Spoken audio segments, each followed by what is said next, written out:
everybody take over, the party's over. Tell them betrayers finito, the game is over.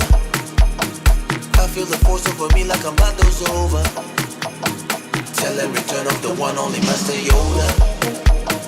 When I'm around rocking, there's no more umbrella. She's Bonnie, I'm Clyde, she's Scooby, and I'm the over.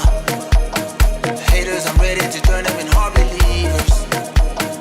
I'm gonna shine everywhere like a supernova.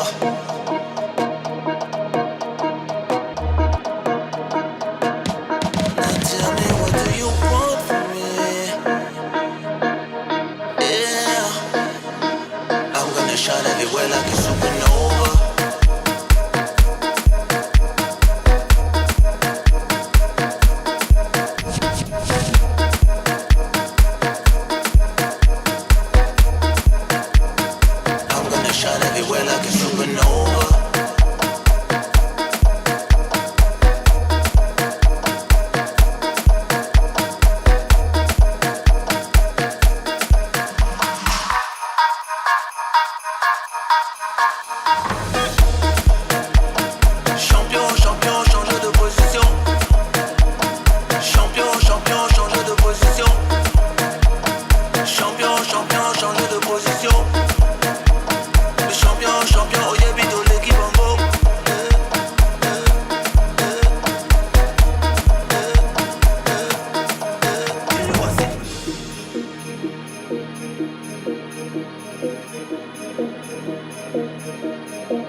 Everybody take over, the party's over.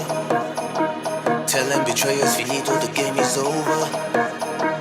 I feel the force over me like I'm Bando's over. Tell them return of the one only Master Yoda. When I'm around rocking, there's no more umbrella. She's Bonnie, I'm Clyde, she's Scooby, and I'm the over. Haters, I'm ready to turn them in hard believers. I'm gonna shine everywhere like a supernova.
check, mic check.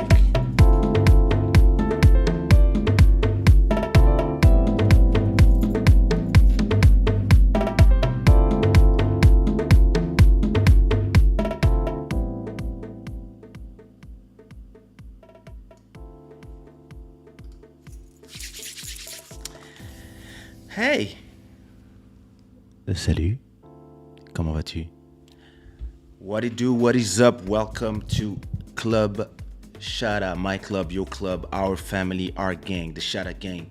I hope everybody is doing fine. I myself, I'm doing just.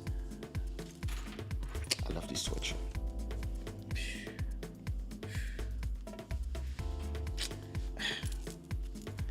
I should offer one sweatshirt to one member once a month. Yeah, listen. How are you? I hope you're fine. I hope everything is good for you. I hope everybody's hearing me well. I hope you had a great weekend and end of the week. I've been working like crazy. I've been recording, after not doing nothing for 10 days, I got exactly what I expected, which was superpowers. I'm so fully charged that I'm just recording song after song without even writing, and that's great because it's time for me to finish this album. And to even when my album comes out, I will keep releasing new singles every week. Soon as the album is done, I start a new album. So but before going any further, this show is brought to you by shadaware.com, where you can get sweatshirts like this or hats and other things like these ones. I've been having a great weekend, just recording and thinking about the rest of the new normal and the last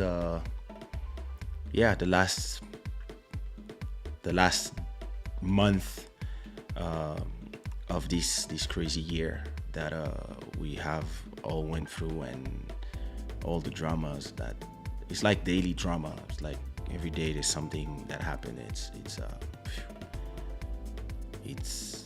It's hard on the mental health of a lot of people. I can't imagine that.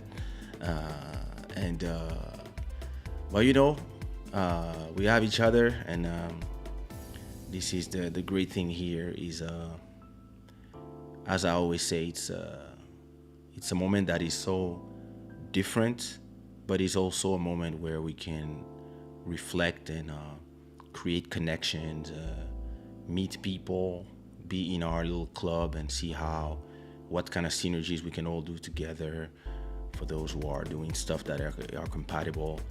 And that's exactly what I've been doing. A lot of brainstorming, a lot of thinking, a lot of reinventing. And because I'm a person that is not really scared of reinvention, I just do that. Before I present you the newest single, I want to talk about a little bit of the news. So the news here is that, and it's kind of, it's funny how we've been waiting for something for. Wait a minute. Let me be polite first of all, because I'm here. I'm talking. I'm not even saying hi. Mike, what do you do? How are you, Mike? My dear cousin, how are you, cousin? Emmanuel, how are you? CV Beats, how are you?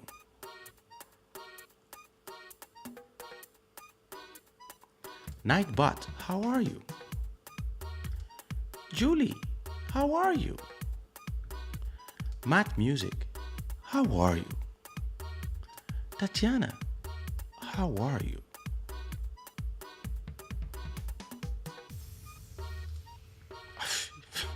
You don't want to know. Nadia, how are you?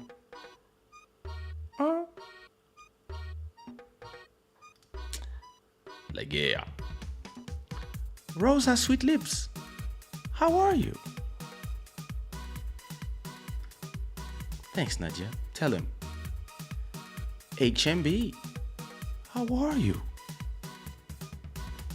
I like that. So listen, let's talk a little bit about them news.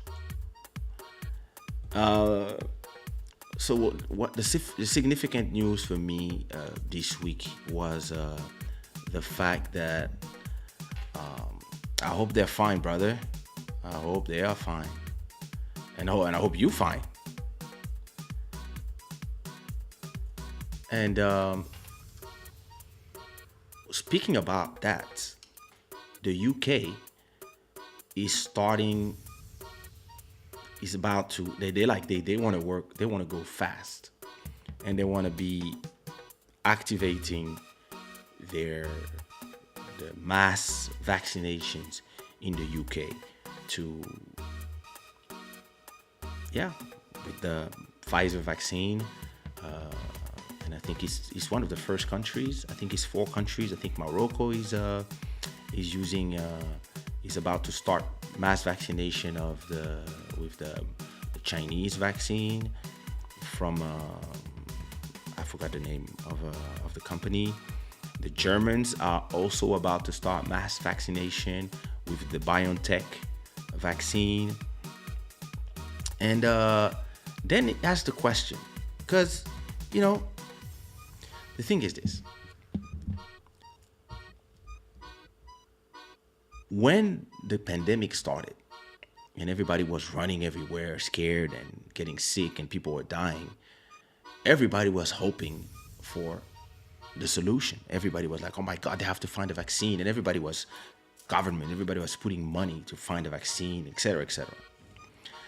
Now that a few companies are all running and doing press releases because there's a ton of money to be made, and because it's also the survival of economies and that is at stake. But now that it's here, and that countries are saying, "Oh yeah, we on it," people here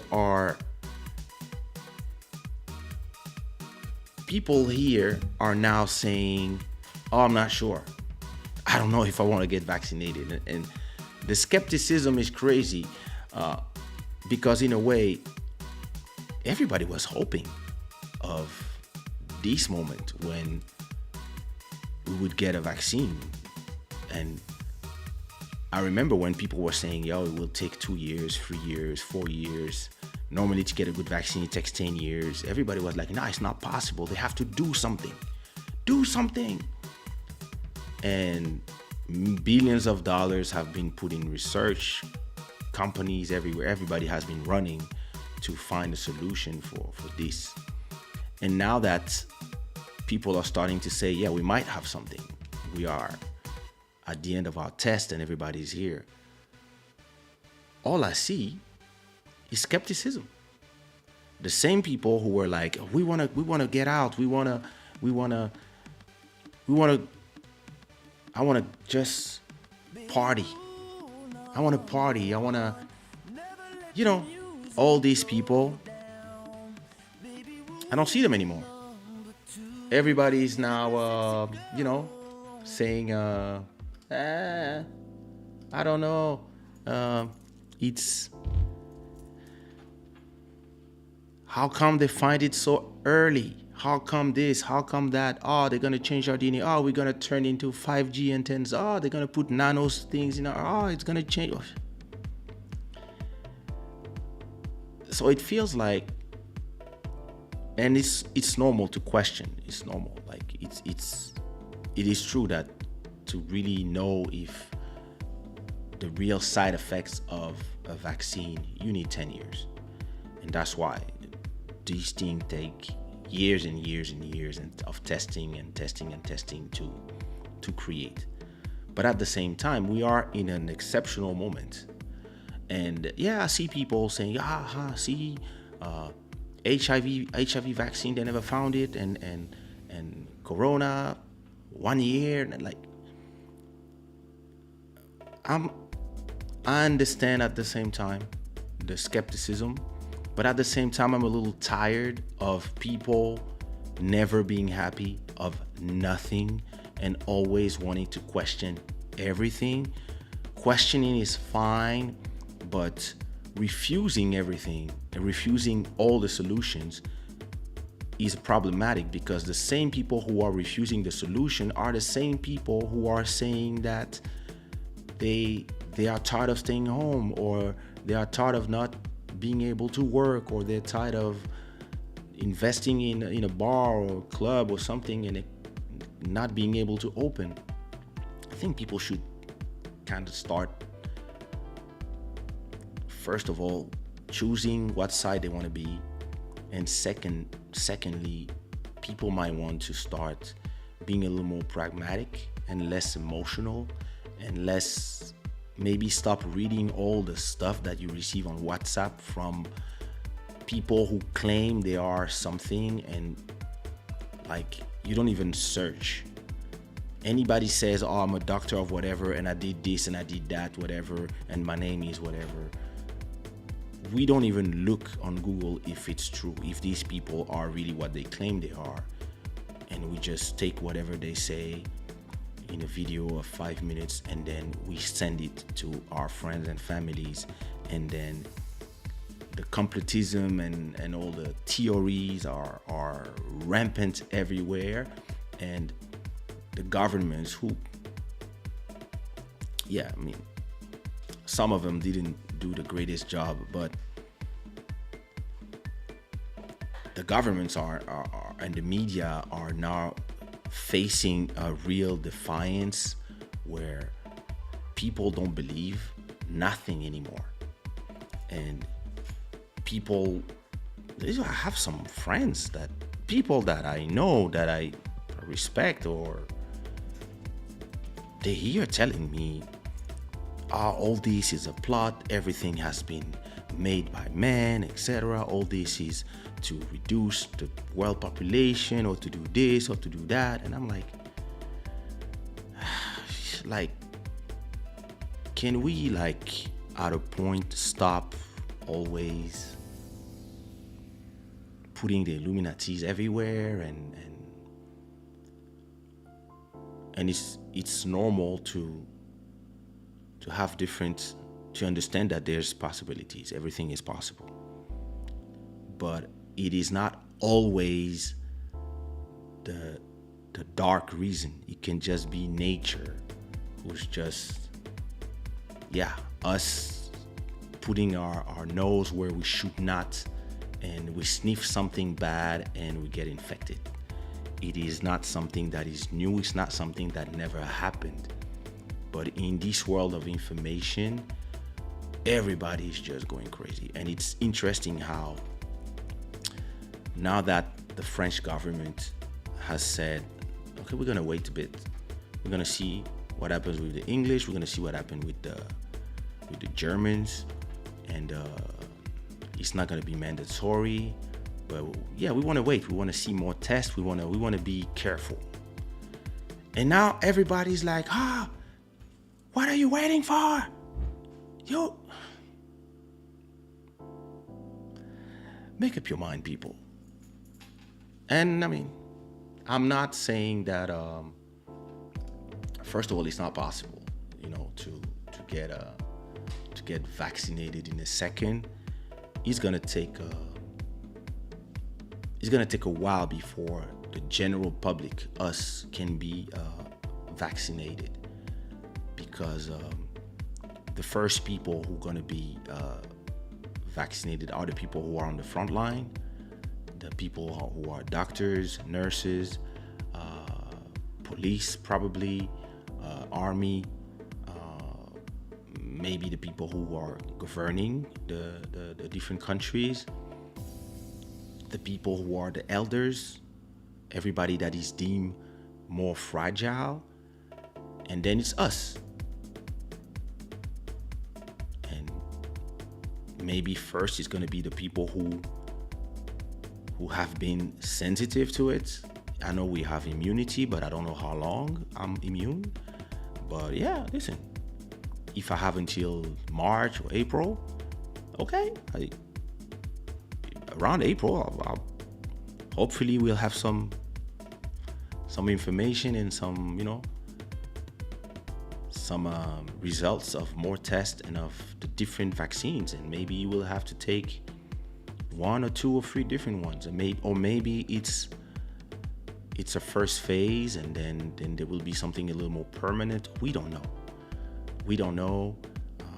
It's too early, but if there's a solution that is coming, let's be careful, but at the same time, let's not just close the door because we are like, somebody sent me a video of somebody, like, she was saying stupid stuff after stupid stuff, and the person who sent me that, I was like, why is this person who's an intelligent person sending me this? Oh, this vaccine will turn us into 5G antennas. Are you dumb? Like, come on. Well, hey, listen, you believe what you want to believe. More power to you. And at the same time, the amount of money that these companies are going to make. Listen, if you have nothing to do and you don't have work and you remember a little bit of chemistry, maybe you should try to find a vaccine, or something that, you can mix all your medicine, find something, because whoever has a solution that works, it's going to make tons and tons and tons of fucking money. Tons of it. And now it's interesting because, of course, now you have people who refuse vaccine at all costs, and then you have the others who really want to get vaccinated because they believe that this is the solution for, whatever they have in mind, whatever they want to travel, they want to feel safe. And yeah, listen, it's just, when we go to Africa, when we go to South America, even to sing, a lot of time we had to get yellow fever vaccine. And of course, we're talking about vaccine that have been around for 40 years, but it's not something that is so far-fetched. And if this can help you, if it can help me travel and do my job, and yeah, listen, not on day one, but yeah, once there have been 100,000 people tested, hey, I don't mind. Personally, for me, not forcing nobody, but if it comes to me, yeah. And the fun part now is that after Brexit, a lot of French people are saying that next week, as soon as vaccination starts in the UK, they are going. A lot of people are saying that they want to go for the weekend. They go like on Friday. They get vaccinated in the afternoon, and they come back Friday night. Money is about to be made, I'm telling you. And the fact that money is about to be made doesn't mean that everything has been a conspiracy. It just means that when things happen, some people know how to make money with it. Let me talk about my cynical business ways. As soon as I heard that Moderna, Pfizer, BioNTech, and another two companies were about to announce something, they were in phase 2 of their tests, and it was looking promising, and it was about to announce something, I went to Revolut and I bought probably $300 of each of these stocks plus 1,000 of Moderna. I chose that one. And then I don't know how much I spent. I don't know, 1,008 or something like that. It's not money I had. It's money I had from other stocks. So I sold some stock from Tesla, Neo, whatever, to arrive to 1,000 and something. And I bought a stock of all these companies. And soon as they announced, everything went up. Everything went up, and I made money.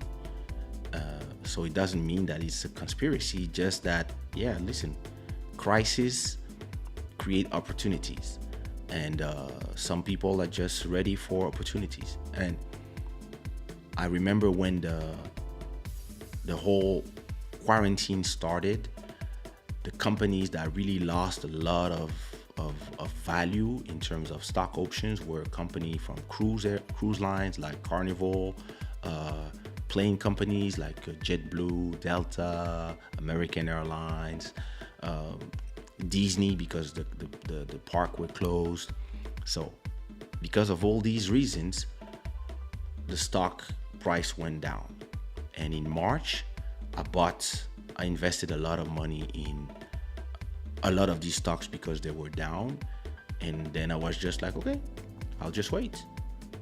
And soon as they announced that they had a vaccine and they were waiting for FDA approval, because everybody thought, oh, they're gonna reopen the parks, people gonna travel again, all these stocks that I bought, they just went up. And yeah, I made money. So it is, again, as I always say, when these things happen, you and your emotions decide where you want to be. You decide if you want to be scared, and it's scary, and you have the right to be. You decide if you want to be petrified, or you decide if you want to take action, reinvent yourself, and if you want to take advantage of the situation in your capacity. Meaning that if you have $10 and you invest in a stock and you don't need those $10, maybe in 6 months these $10 are worth 30, 35, and then you sell and you made money. So that's my point of view. That's the way I am.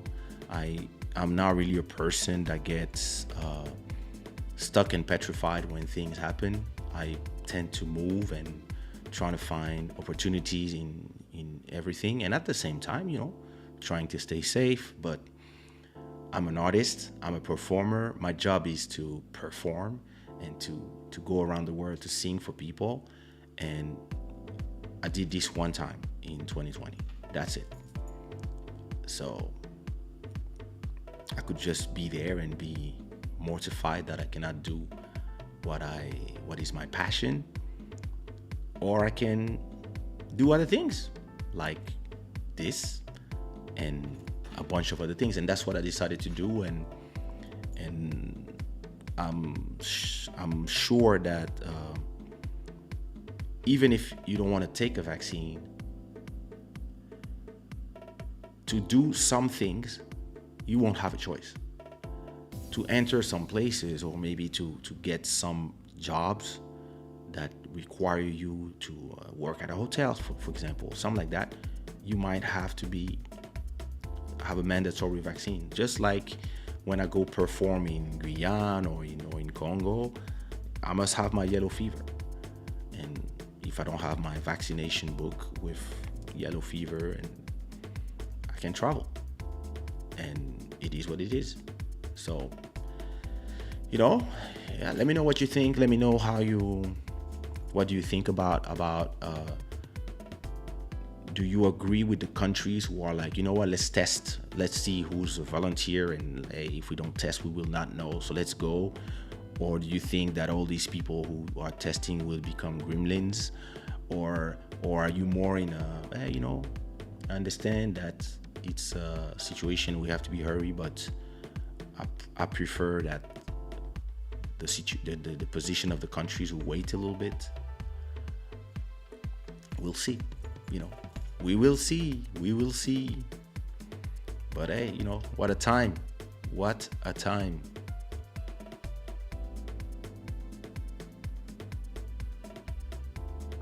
So CVBs, who did you kiss to get it? This is my question. But best recovery for you and your mom.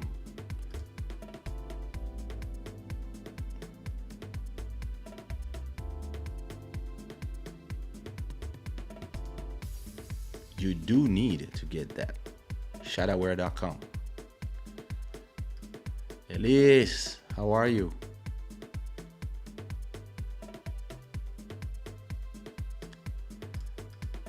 Listen, some people believe it.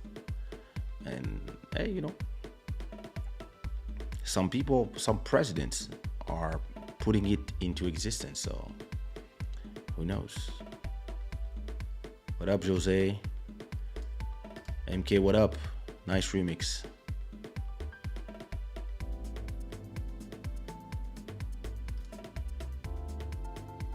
Indeed, you have to start somewhere. That I believe that if you don't start somewhere, what's gonna happen? Nothing. So yeah, you have to try.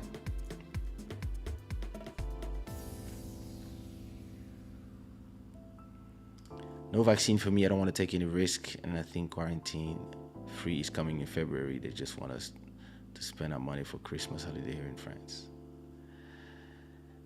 But at the same time, I mean, you don't have to take it right away, and you are young, so I don't believe that the young people should be forced to take it. If you are asymptomatic to it anyway, being vaccinated won't change nothing for you. I believe that I've been sick.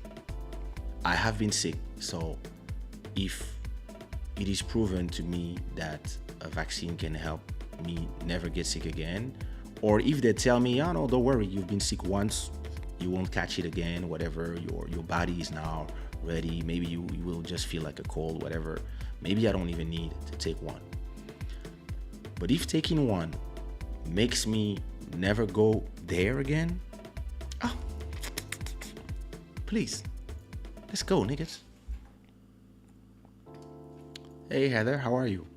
I think we should wait and think. Yeah. I don't disagree about waiting. I believe that pragmatism is important.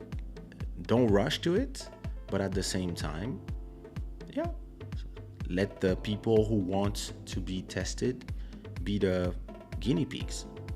And listen, in a way, at the same time, all these big companies, they're not going to put the lives of all these people in danger because they have a reputation as well to protect.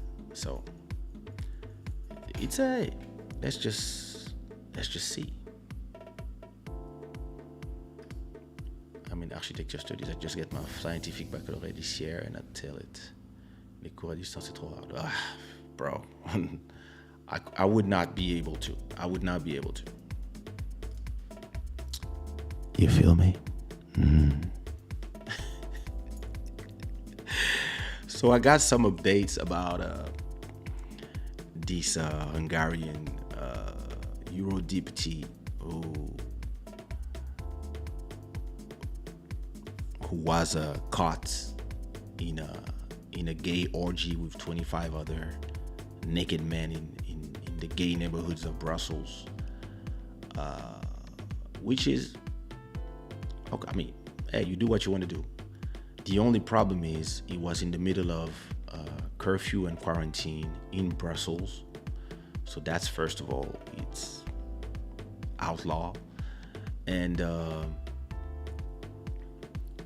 he's a guy who has been writing all these laws against the gays in his country, so the LGBT in his country. So that's hilarious. Like when you think about it, this is just hilarious how these people, and it's interesting that they are in a few countries.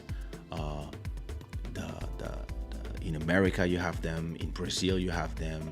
In Hungary, you have them. In France, you're starting to have them too. Some people who, for to be in power, they are ready to spread any lie, including lies about themselves. So of course he resigned, but the funniest part about these stories is that okay, they were all there naked trying to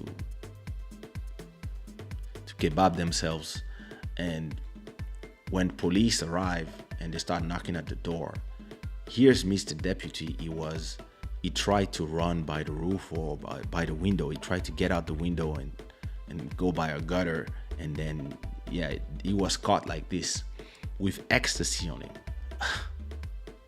Yo, you cannot invent that shit. Like, this could be a series for Netflix, but like, this cracks me up how much these people, the hypocrisy of the people, like, but hey, it's yeah, it's hilarious.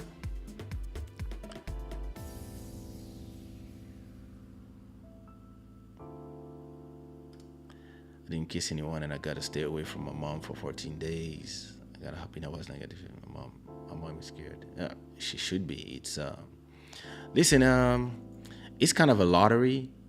A few friends of mine have their parents, and I was talking to a friend of mine. Her mom is 97, and she had it, and it went through a breeze. She didn't feel nothing.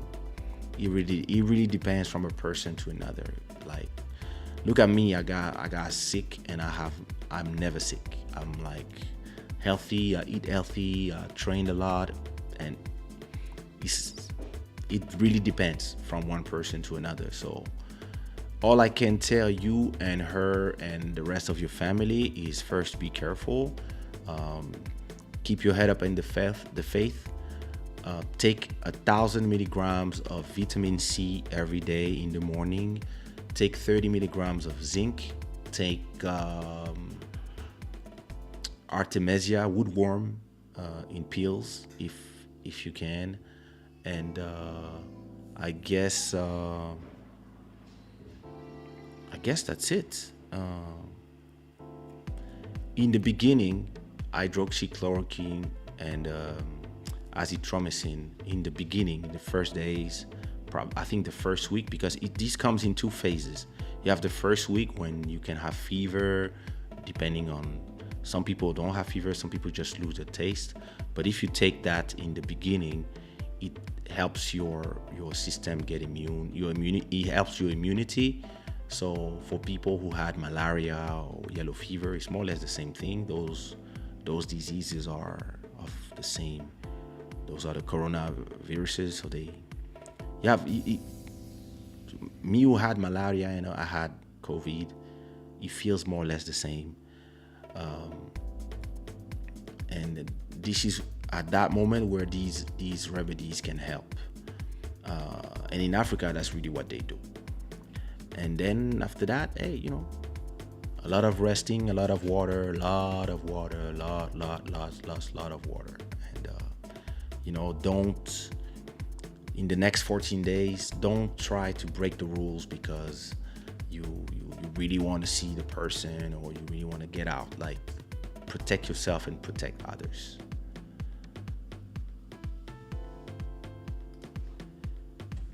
Yep, I agree.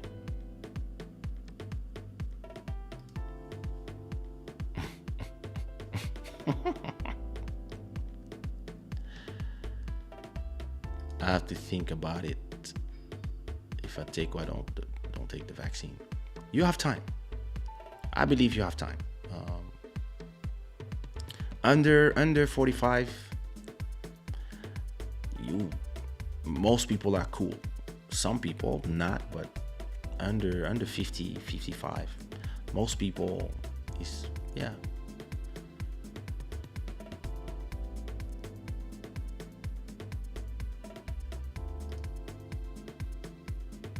Yeah, this is what they do, and all of them are on the case. Like, it's been a race that is crazy, and yeah,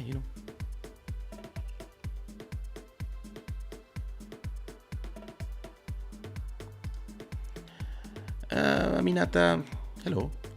En fait, c'est ce qu'ils voulaient au début, euh, parce qu'ils pensaient que l'Afrique allait être super exposée.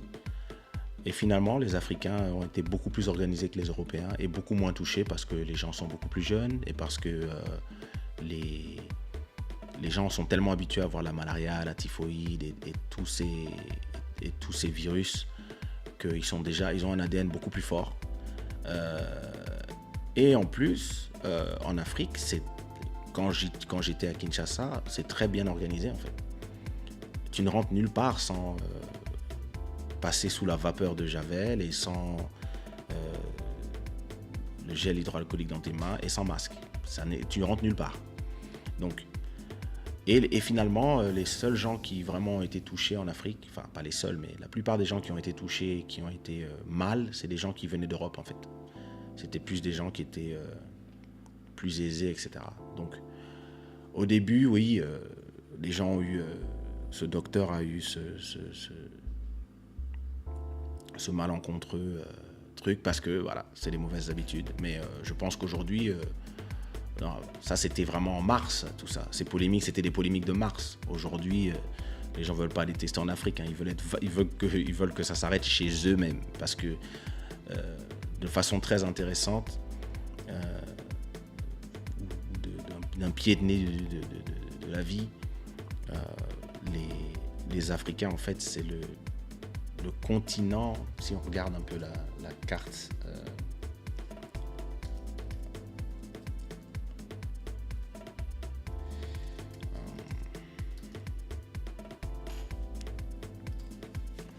si on regarde un peu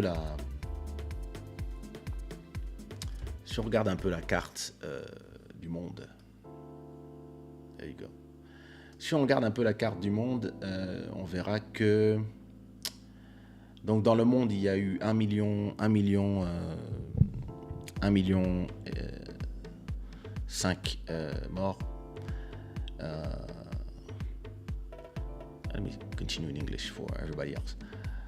Je suis sûr que tu parles anglais, Aminata. Tu as un nom de quelqu'un qui parle anglais. So for 67 million cases, 43 million recovered, 1.5 million dead.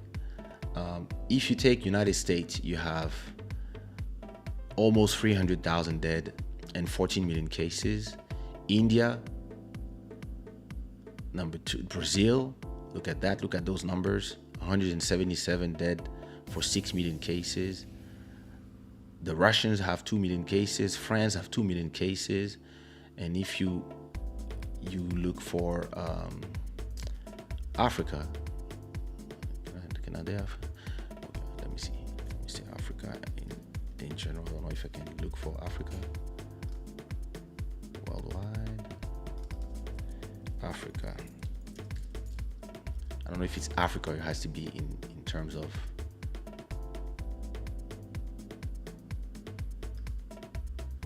there was a place where I could see the map. If you look at the map, you will see that the places that is the most touched is here. It's the most powerful country on earth. And then it's the whole Europe. And then Brazil.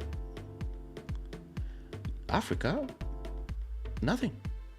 I mean, not nothing, but look, like, if I take the biggest country in Africa, mine,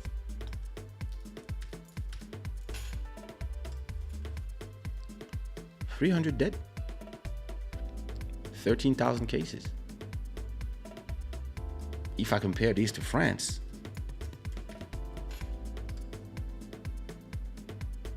54,000 dead and 2 million cases. And if you remember, that doctor was saying, there will be millions of dead people in the streets in Africa, etc. Because everybody was thinking that in Africa it would be, the end of the world, and that they don't have hospitals, what they gotta do. And I mean, I understand, as a doctor you might think that. I believe he didn't choose his words in the right way, but I'm not sure that there was malice. I don't know. I'm not talking for him. He, I heard a lot of interviews of him after, but I think when Corona arrived in, like I said, he arrived in African bodies, and bouncer told him, "Sorry, it's a private club. Do you have a reservation? Because it's full in there. We already have typhoid, Ebola, malaria, this, that, yellow fever, tsetse, you name it, we have it." And people are younger and just stronger. It doesn't mean that people were not touched, but I think people are also used to have natural defenses and natural herbs and things that they take. Like I remember when I performed in Congo, the next day everybody told me on WhatsApp, everybody that wasn't at the party, the next day everybody was doing inhalations. Myself, I did inhalation. I took some bonobo peels, seeds. I took some woodworm infusions, and yeah, everybody is used to this kind of attack on their bodies. In comparison to people in Europe, in France, in all these countries that are where everything is cleaner, I would say, and aseptisé, where all of a sudden it was like all these bodies were not ready because, yeah. So yeah, it's interesting. Even Portugal, where I live, we had 10% of the cases, or 20% of the cases compared to France. So these disparities between different countries are interesting to try to understand why. And for now, everybody's busy finding cures and medicines and stuff. But in a way, I think there's a question to ask yourself as a scientist, which is how come some countries were less touched than others? Of course, the French, the way they asked, like, yeah, but how come the Africans are not all dead? And yeah, we just look at them like, what you gonna do?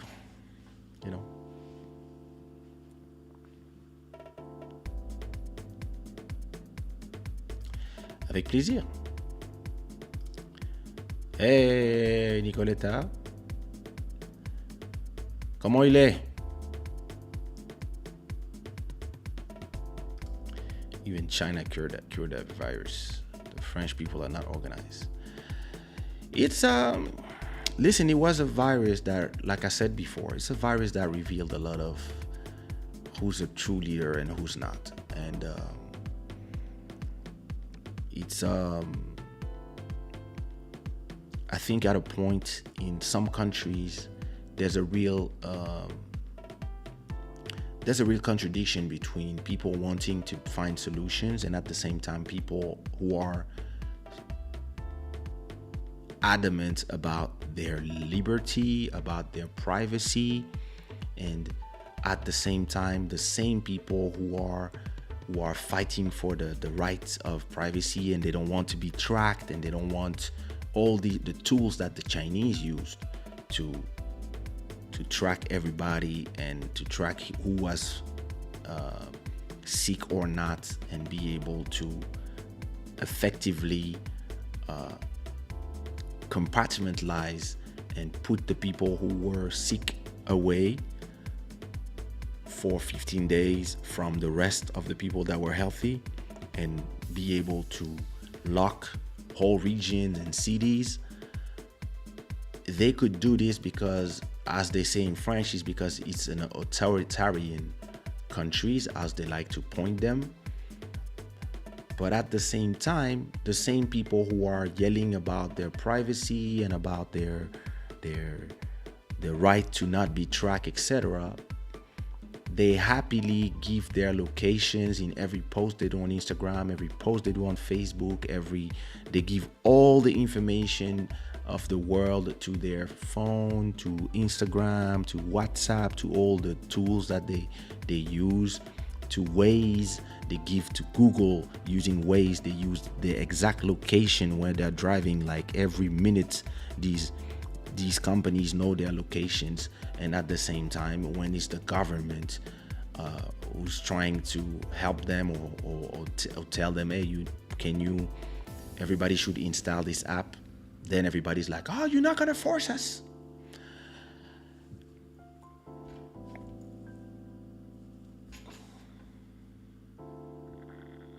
Yep. Très, très, très vrai. Mashkizamba, what up, brother? How are you?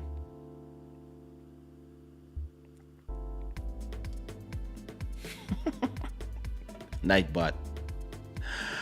Malcolm Beats, what up? The remix is dope. Maki Moments, how are you? How's the little one? I like your latest vlogs. Everybody, go check Maki Moments channel if you speak Spanish. Matt Music, I know you speak Spanish. You should go check her channel, and her latest vlog is cool. With she's taking the little kid out after all these months. So this is nice. I'm wondering, you speak Spanish? Are you from a Spanish-speaking country? So I believe that we just wait and see. That's my belief. Nobody knows. It's gonna be hard to know. It's gonna be hard to but we will not find a solution if we don't do nothing, and we will not know what are the effects of these vaccines, the first vaccines, if people don't get vaccinated. So some will go, and some trust these companies. Some are waiting for companies that they trust even more, because they know they are a little more cautious. Like in France, we have Institut Pasteur that are saying, well done Moderna, well done BioNTech, what up, well done everybody. We taking our time. We still testing, and when our solution will be out, it will be a more robust solutions. But I understand, the Americans, the English, they're thinking about the money. So there's gonna be like 245 different companies looking for vaccines, and you're gonna have, like we say in French, à boire et à manger. We'll see in the future what works for how long, what works for 6 months, what works for a longer time, what creates a real immunity for you. Hey, we in this thing where we don't know, and I don't believe in the fear-mongering stuff. I don't believe neither in being over skeptical. You should always be a little skeptical, but you should always believe a little bit, and you should always be able to take your information from reliable sources, and try to take them from different places, so that you can find the solution that works for you. And then when you can explain why you are not doing something, or why you are waiting, or why you are passing, your arguments are sound and intelligent, and you don't sound like a lunatic who's been receiving messages on WhatsApp. The worst place to receive your information is WhatsApp groups, because in WhatsApp everything goes. I can do a video now and just remove this, change, put a shirt, and say, oh, I'm a professor in whatever, and I wrote a book called this, and I work with this administration, and da. And I believe that, okay, first of all, this vaccine will do this to you. Listen, at midnight you will turn into a gremlin, and you will do this, and you will do that, and then you will have a third dick. Like, hey, people can say anything, and The people who know me is gonna be like, yo, look at Kaysha, how funny. But the millions of people who don't know me will pass this, and then it any lie or any stupid video that is passed enough time in social media becomes the truth. And this is where it becomes crazy. A lot of tweets, a lot of people, like, listen, you have some people, they are president and they are spreading lies. So I really believe that all of us have a responsibility for ourselves to be pragmatic. Take the time, read serious articles done by serious people, and read the contradiction to these people as well, but by other serious people, not people who go on TV to create buzz. Just try to find a right balance of information and then make your decision for yourself. Don't make your decision for trying to, like all these people who are trying to force everybody else to believe something. Because there's a lot of conspirationists, there's a lot of people who believe a ton of crazy shit. And hey, some shit is true. I know firsthand. And a lot of things is fantasies. And listen, if you want, I'm a Jedi. So, you know, yeah. I know you do. I've been on your channel. I'm a subscriber. Yo también. Yo también estudié español na escola. En Francia. My problem with my Spanish is that I speak Portuguese so much, and I think I haven't spoke Spanish for 20 years. And yeah, every time I want to speak Spanish, it's Portuguese that come out. And every time I want to speak Lingala, it's Portuguese that come out as well. So I don't know. Maybe it's just a question of being around people who speak Spanish all the time. It would help. But hey, you know, Nightbot never. Lilmauer, what up, brother? Did you finish my remix? That's all I want to know. Oh, nice. What city? Can we hope 2021 will be the year of freedom? It depends. It depends of all of us. And it also depends who we elected to be our leaders. So it depends from country to country. It's not easy.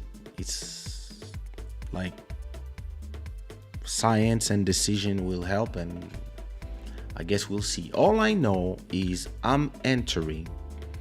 Listen, on the 1st of January, I'm releasing a song that will be called Footwork. It's the song by me and Malcolm Beats, and this will represent, I recorded it, it's recorded, mixed, it's already sent to the stores.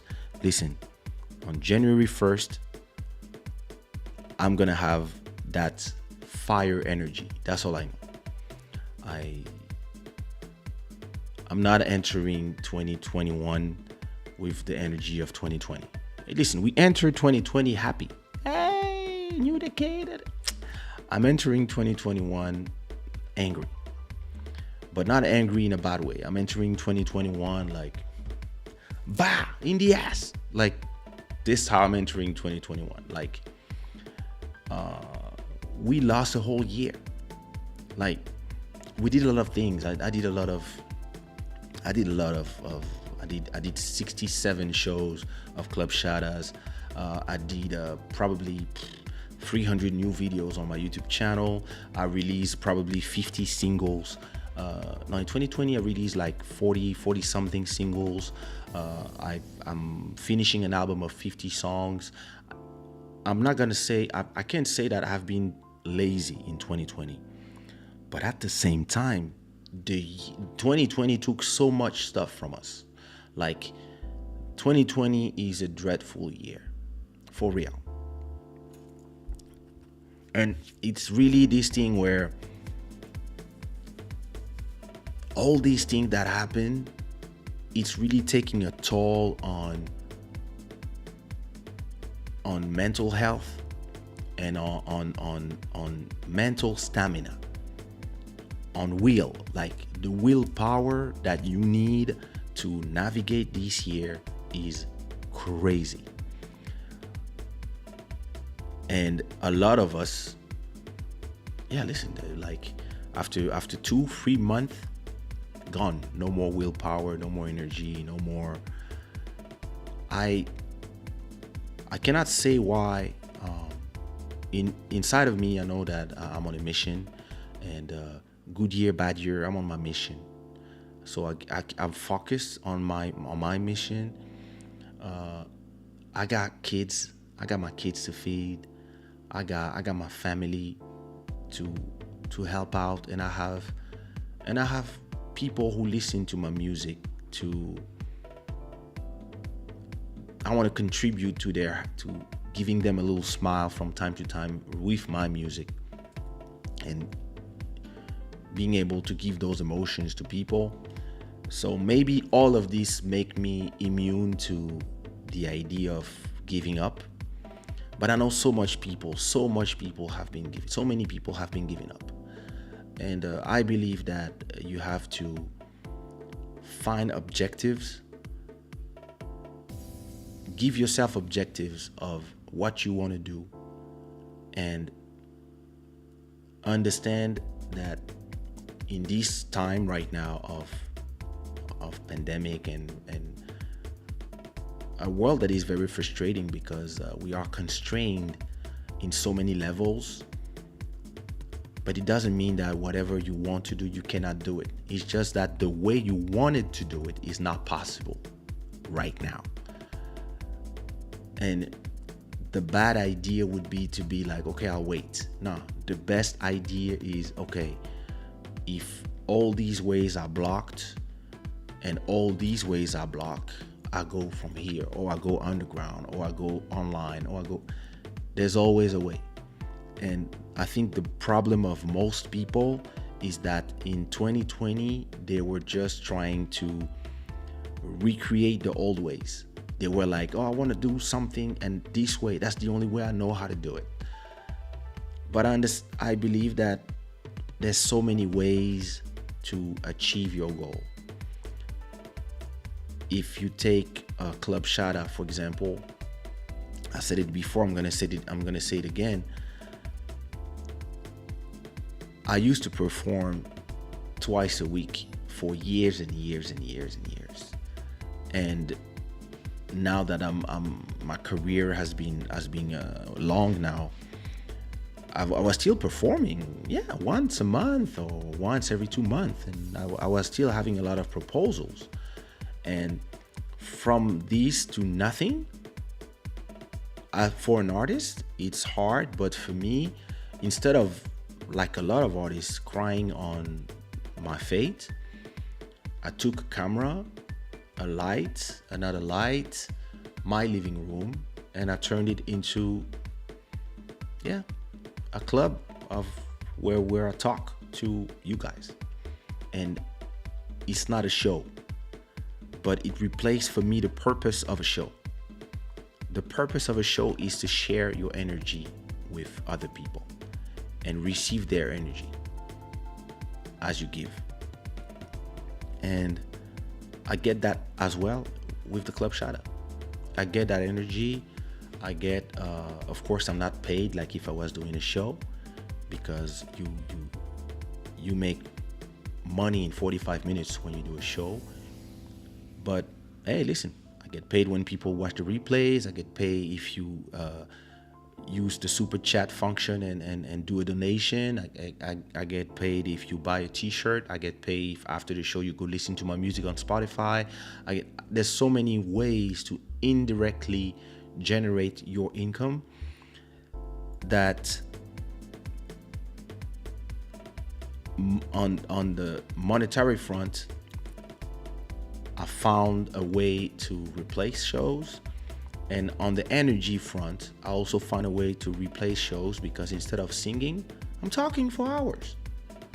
And who knows that? It's funny because if you look at my program for Club Shada, my program usually is just one sentence. So my program today was my program is the title of this episode that I already forgot, which is something about your goal or whatever. I forgot. I'm gonna read that when I'm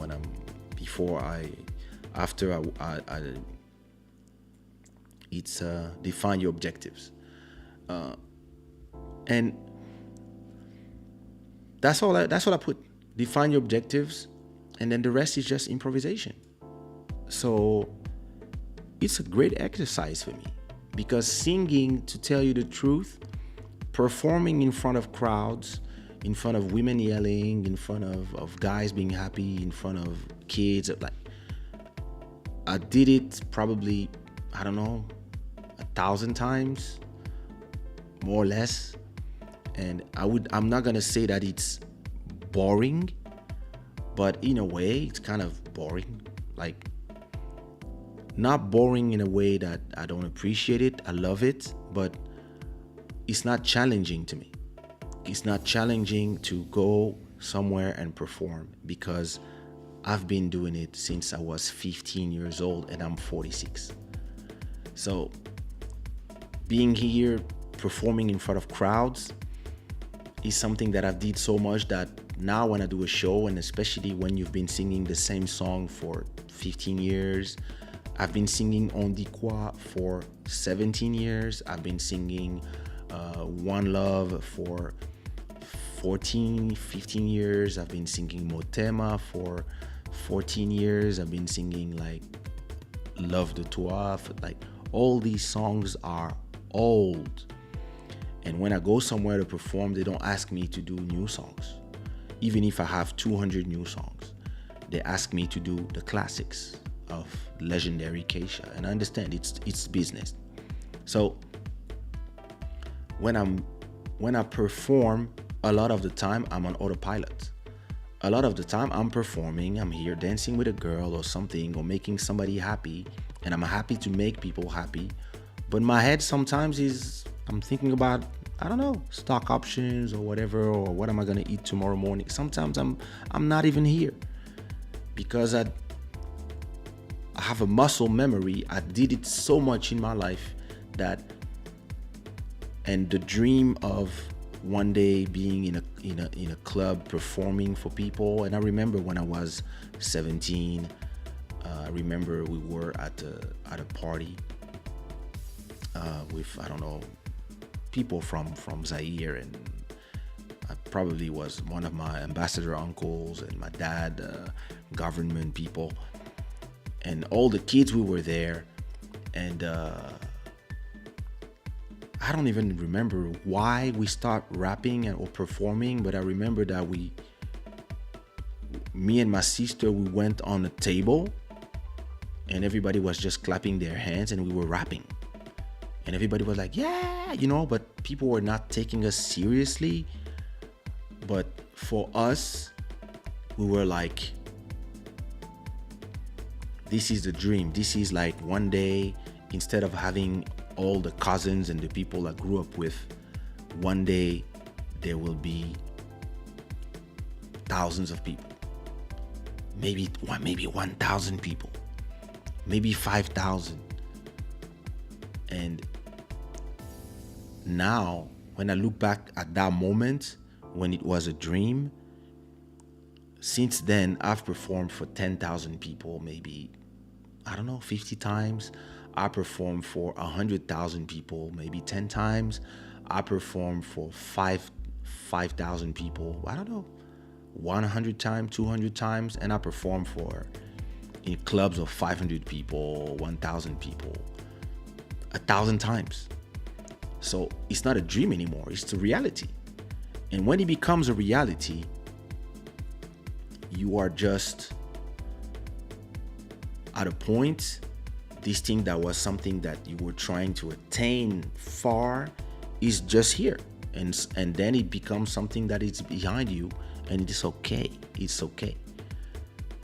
And you get more excited of being alone in your living room in front of a camera talking to whoever wants to watch and whoever will watch the replay, and you're happy knowing that you had I didn't even check how many people have watched already, but we probably, yeah, look, 200 people have already passed by. And so you get to this thing where this becomes more exciting because you are building something. And why I get excited by something smaller, and because I love the process of building something. And to me, as a content creator, and all sorts of content, but to me as a content creator, the fact that I'm building something new and I'm creating content at the same time live as I go is so much exciting than the routine of performing. And don't take me wrong, like when I perform, I'm in my element. I love it, but it is not something new for me. Every time I see a new person, like for example, Aminata is the first time that I see you here in the chat. Every time I see that, it's a small victory for me. I'm like, hey, that's the process. Like, there's a new person every time. Like, maybe one day we will have a show where we had 1,000 people watching, and then maybe more. And then maybe this will become a business that generates more money than other businesses that I have. And this is the process for me. It's like loving and trusting the process. And a lot of people in this quarantine, they are forgetting that. They are forgetting to trust and enjoy their own process because they are focused on the goal and the steps that they thought, oh, I will do this, then I will do this, then I will do this, then I will do this, then I will go there, and then I will do this. And the there is impossible because we're in quarantine, and because everything is shut down, or because you cannot take a plane, or whatever the reason, and then they stuck. My way of thinking is do. I know, okay, do. I know, okay, do. That's how I am. I will always find a way to do something differently, and if it's impossible to reach the goal, then I will set another goal. And if I didn't have a camera and I didn't have internet, I would have wrote a book maybe. I would have found something to process. And a lot of people, I think this is what is missing to them. They are just petrified with the options that they are given, and because they are only thinking of one goal and one way, they don't realize that to arrive to a goal, there's always 1,000 different ways, and you can always change your goal a little bit. Change your goal to match up the world of today. I know somebody, for example, they opened a restaurant here in Portugal, down my street, and like maybe a few months after they opened, it was 4 months of quarantine. So that person, when I met that person in the neighborhood when I was doing my walk, I was like, oh, it must be horrible. Like, you just opened this restaurant and invested and nothing. And the person was like, no, it's fine. Like, we are actually selling a lot of food. And I was like, how? And he told me, because we have a deal with Uber Eats, and a lot of people from the neighborhood, and because we do the promotion on Instagram and stuff for the people who are stuck at home, we do promotions, and yeah, we do a lot of delivery. And yeah, a lot of people are just like ordering every day food from us. Like some people, they order every day from us, every morning breakfast, and at night dinner, whatever. And then I realized that's me. I'm on Uber Eats every day. Like all these time that we were in quarantine, yeah, every day somebody is bringing food here. So if you are the person who invested in a restaurant, the digital route of the build to order route was the route that saved your business. And other people, yeah, they were like, yeah, but no, yeah, but I need people to be in the restaurant because there's a experience about the restaurant. And I was like, yeah, bro, this will not work. It's not possible. People will not come because the law. Yeah, but I mean, I said, yeah, but why don't you try to create an experience that when people order something, you put something in the box, whatever, or like do some special menus or whatever, and use Uber Eats or whatever form, like to deliver that experience to the people. No, it's not the same thing. It has to be inside. And I'm like, yeah, but if you stuck with your narrow mind, then there's gonna be nobody inside anyway. So this is not even an option. But some people, they are just stuck to how they saw it for years, and then they don't want to change. And that's exactly what happened to a lot of people that had to just close forever. And I'm not saying that everything has a solution. Don't get me wrong. Some people, it's really hard. Like I know some people, they are DJs, they are singers, and they didn't have a plan B. But I told to all the singers I know, go on YouTube and start singing. Like, and at least you are building a public. You are building do something that is recurrent. You have a lot of people, they go on Twitch and they sing, they take requests, and you tell people, hey, listen, I will sing any song you want, any cover, me and my guitar, or me and my saxophone, and I sing what I want. But if you want something in particular, you have to give me $50, for example. Super chat, $50, and then you can do your request. And I was watching a few of them, and it was super interesting. It was super interesting because they were not only making a ton of money, but they were also having a lot of people watching, because a lot of people are stuck at home. So what do they do when they're stuck at home? They watch live streams, they watch YouTube, they watch Netflix, Amazon Prime, HBO Max, Disney Plus, Apple TV, HB, whatever. That's what they do because there's nothing else to do. And when there's nothing else to do, it's time to capture the clients. You know. Hey, I'm supposed to be presenting to you this new song, but we will remember 2020 as one of the worst. Trust me. Trust me. I have the same problem in Portuguese. Every time I try to speak it, I end up speaking Spanish. Yeah. And me, you know, when I arrive in Portugal, I was speaking Spanish to everybody. I was only speaking Spanish, and I was like, okay, if I speak Spanish, I guess they will understand because this sounds like Spanish. And then, yeah, like 17 years later, every time I try to speak Spanish, I just speak Portuguese. And with all my Spanish friends, when they speak to me, when they send me vocal notes in Spanish, I reply in Portuguese, and we understand each other. So, yeah, you know. Français, anglais, lingala et japonais, tout finit par se mélanger quand je cherche trop.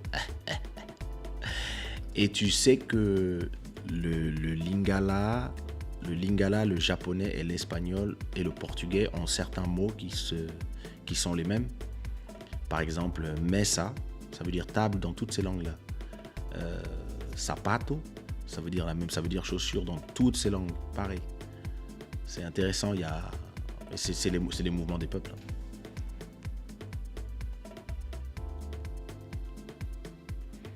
People don't even believe in scientists anymore. They would rather listen to a blog than read a research paper. Amen. That's crazy to me. Like, people are so obsessed with totems. People want to follow one person, and that person is the holder of the keys to the truth.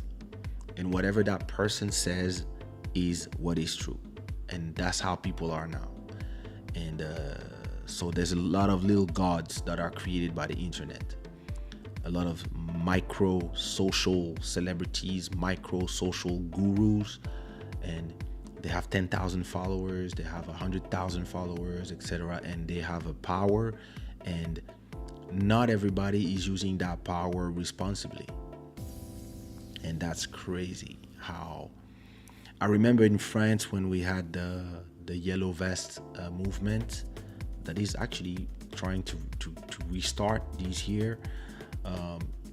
When we had that movement, everybody was the leader of a group on Facebook with 8,000. Each group has a maximum of 8,000 people, and each of them had their group, and each of them became leaders, more or less. And then you saw who was able, as a leader of opinion, to be careful with their word and be careful with what they affirm, what they pretend is the truth, and who was just saying all types of crazy shit.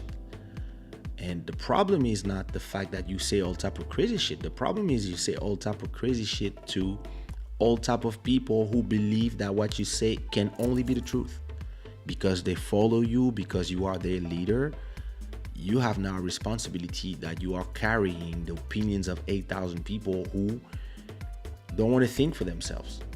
They want you, they want Trump, they want Bolsonaro, they want Boris Johnson, they want whoever, they want Macron for some, they want to have one person that is the conveyor of the truth. And give the truth to me. And some people is the pasteur congolais in the Congolese church. Some people it's like, and it's crazy how this is the world of today. Like, it's. I should start my church. I should start my Congolese church. Like, to enter the church, everybody has to put their titties in my hand.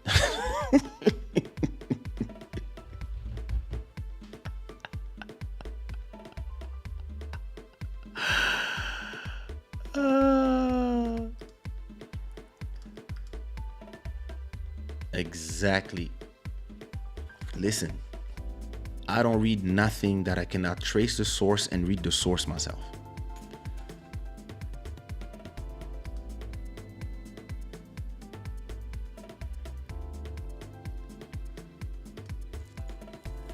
People who protested in Lille against the law on the police and the musical producer Michel. Yeah, I know him.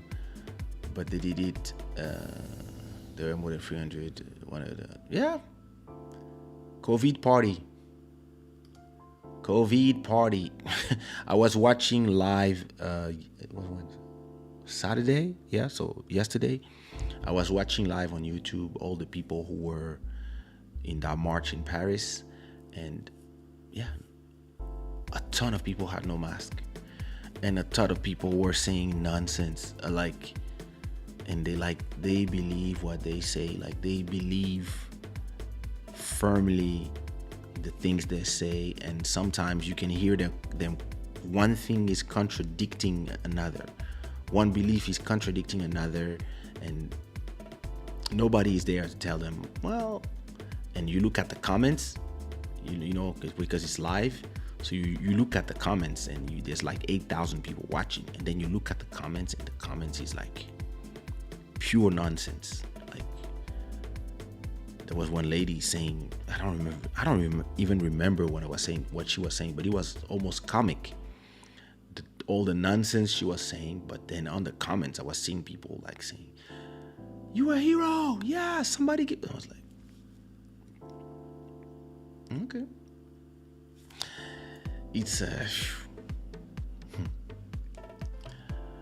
C'est vrai, nos repères actuels ont disparu, mais nous allons en rétablir de nouveaux qui seront meilleurs que les actuels disparus par la grâce d'Allah. sur de toute évolution de vie. I do agree. We'll do some new stuff.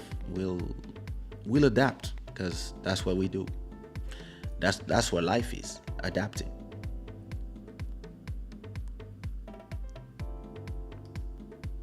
I'm telling you.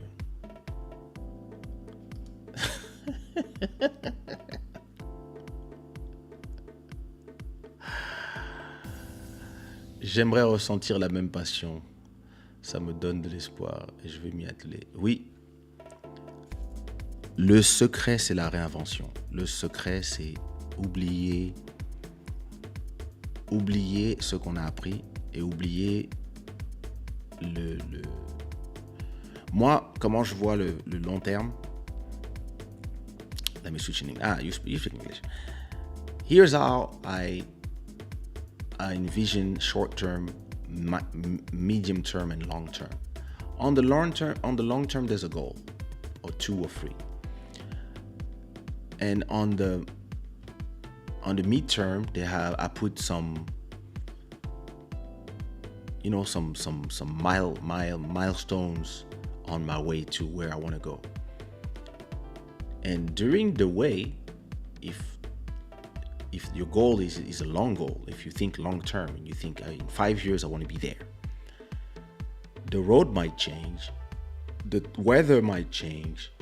A place where there was not a tree when you were planning might have a tree now, or a building, or a bridge, or a lake, and which means that on the short term you have to improvise every day. On the short term, you have to improvise every day as long as you don't forget what is the goal. So your improvisation becomes something that is automatic, and this is what I call the process. You just find new ideas as you go, and you don't forget where you want to be in the long term. And on the medium term, this is where you regroup and you see, okay, where are we, what's going on, etc., etc. And that's what I do all the time. My goal one day was to be a beat maker. When I started being a beat maker, I wanted to rap. When I started rapping, then I want to sing. And then I was like, I can't sing. Then auto-tune arrived, and I start singing. But it was for fun. And then I made major hits, and I was like, well, I guess it's not for fun anymore. So, and then I was like, hey, and one day I was like, yeah, I'm beating the West Indies, dancing for this guy. I've been listening to a lot of Zouk. Let me try to do Zouk mixed with R&B for fun. And then it became a revolution. And me and the other ones doing this, we were like, all of a sudden we were pioneers and leaders or something. So we were like, okay, why not? And then we did the same thing for Cap Virgin Zouk, and then you become the king of Kizomba. Oh, okay, well, let's go. And every time there's something new that happens, you just go. I remember having a conversation with Bruno, who created Mais Kizomba. He was just a fan wanting to put the songs he liked on his YouTube channel. And then it became a huge business with 1 million followers. And when he became a business, he became a businessman. Because on the way, whatever happened will change your perspective, and this perspective will change your goal as well. And if it can change your goal on the midterm, it might change your goal on the long term, or maybe not. Maybe on the long term, you still know where you're going. I think the most important is knowing where you're going. We say in French, I think in Ivory Coast, there's a saying that says, what is it? I think it's celui qui ne connaît pas le sens du vent ne connaît pas sa direction, or something like that. If you don't know where the wind is going, you don't know where you're going either. And you will not reach your direction. You have to understand that in this world you have the things that you control and you have the things that you don't control. So as long as you can work on the things that you control and you make sure that you control a maximum of things, the things you cannot control cannot stress you, because you cannot control them.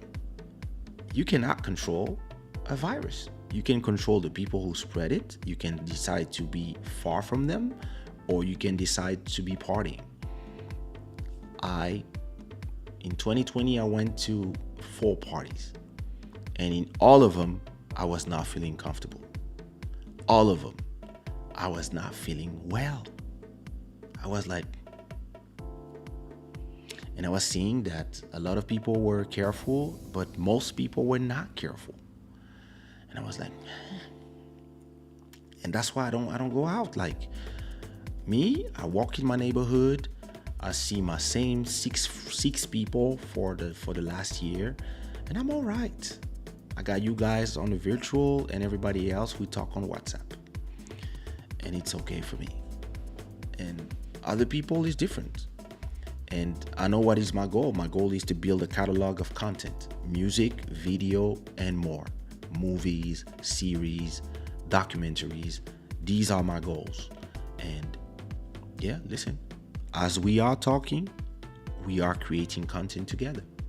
Your questions are changing the content that I'm creating right now. And then all this will become 10 little videos.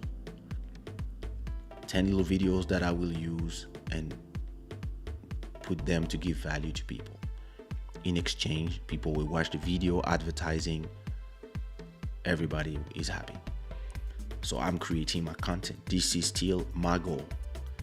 Did I think the content that I would create would be this 1 year ago? Oh, hell no. But you know what? Cool. See what I mean? And I'm still creating music, and I'm still doing a lot of things. It's just that it's different. So you find you have to adapt.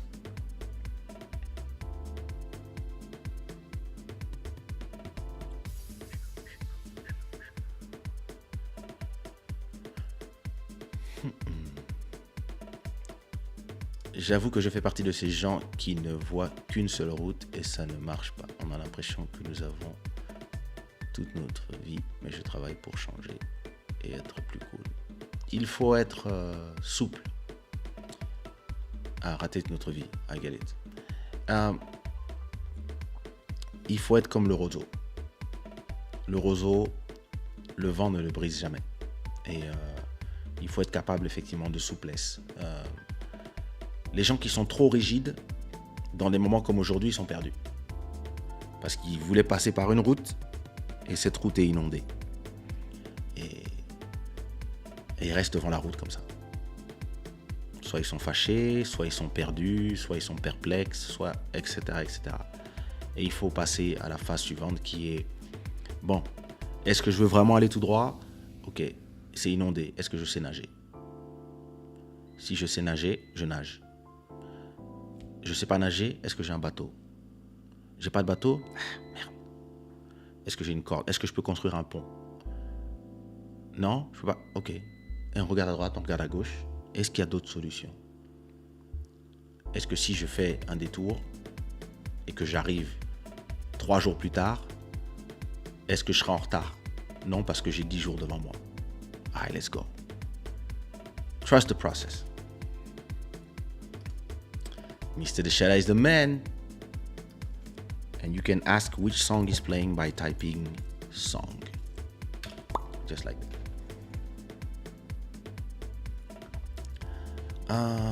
Okay, let me ask you the question because you're the boss. Why a lot of singers from the 90s or the 00s who made great music now don't make nothing, while it's easy now to record and find a distributor on the internet? I talk about the people who have the inspiration and can they disappear like that. And tell you I like to create music, so what, they play with our nerves. Oh, they gave us great albums and they disappeared because the label contract was finished, but now with the internet it's easy to put out music online and earn money. Plus they have a fan base I don't understand.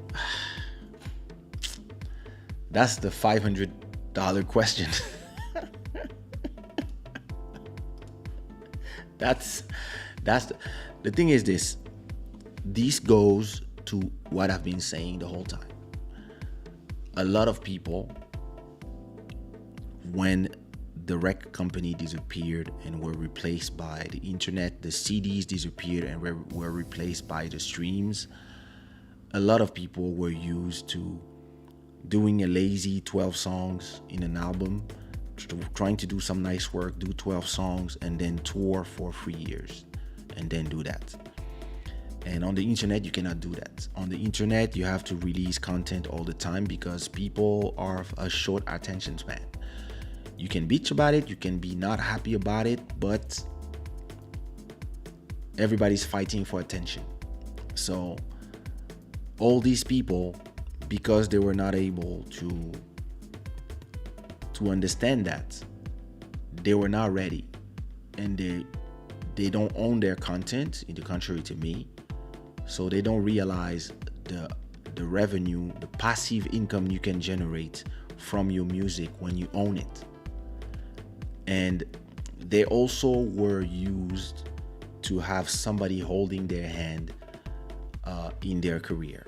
They were used to having the labels and the people work for their promo, work for their things, somebody take care of their Instagram or their Twitter or their Facebook page, somebody taking care of everything. And a lot of these people, when we arrived to the moment when the competition was not 10 people but 1,000 people or 10,000 people, because anybody can sing today, so it's a different game. They wanted to continue applying the rules and the habits of the old world, and it doesn't work.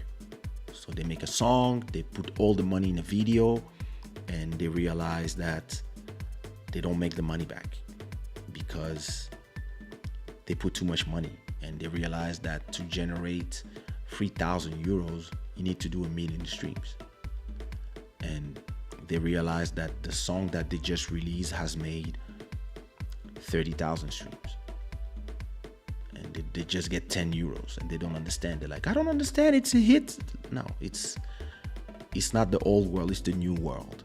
And it's the new world. You have to understand that there's new rules, and there's a new way that people have to consume content. People consume content fast. There's a new series. A lot of people, they start watching at 10 a.m. and at 10 p.m. they're done. And you're like, wait a minute, what? Me, when there's a series, I'm gonna watch 1 or 2 episodes and then I'm done. Then I'm gonna come back tomorrow in the 2 days, whatever, and I And some other people, they binge. They're like, shh. They want to watch everything. And those people, once they're done watching, they're like, what else? What else? More. And it's the same for music now.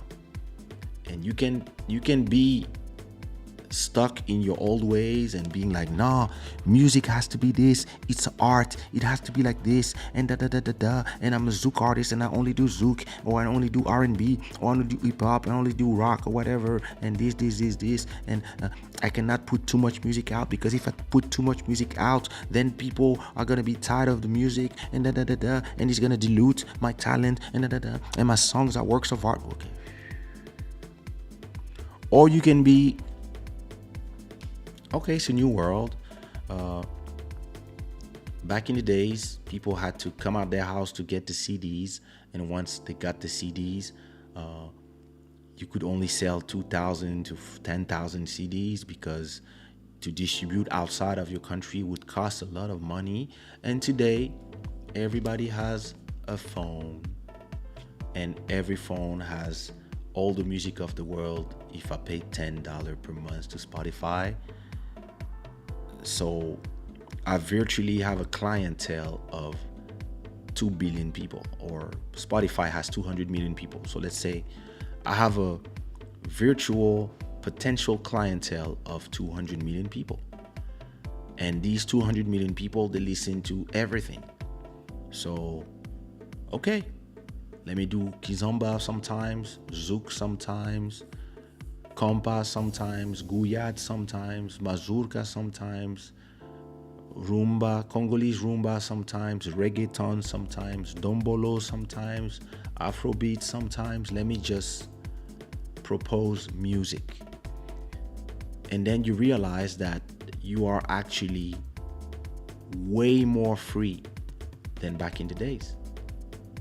Because back in the days, you only had one shot.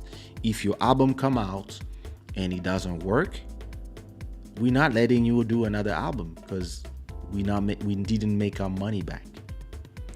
So it is now a question of understanding the world. If you understand the world where you are, you will then adapt to the world where you are. We are in a world where all of you guys, you are content consumers. You are right now, you are consuming my content, right? You are live stream watching me on your phone, on your computer, on your TVs.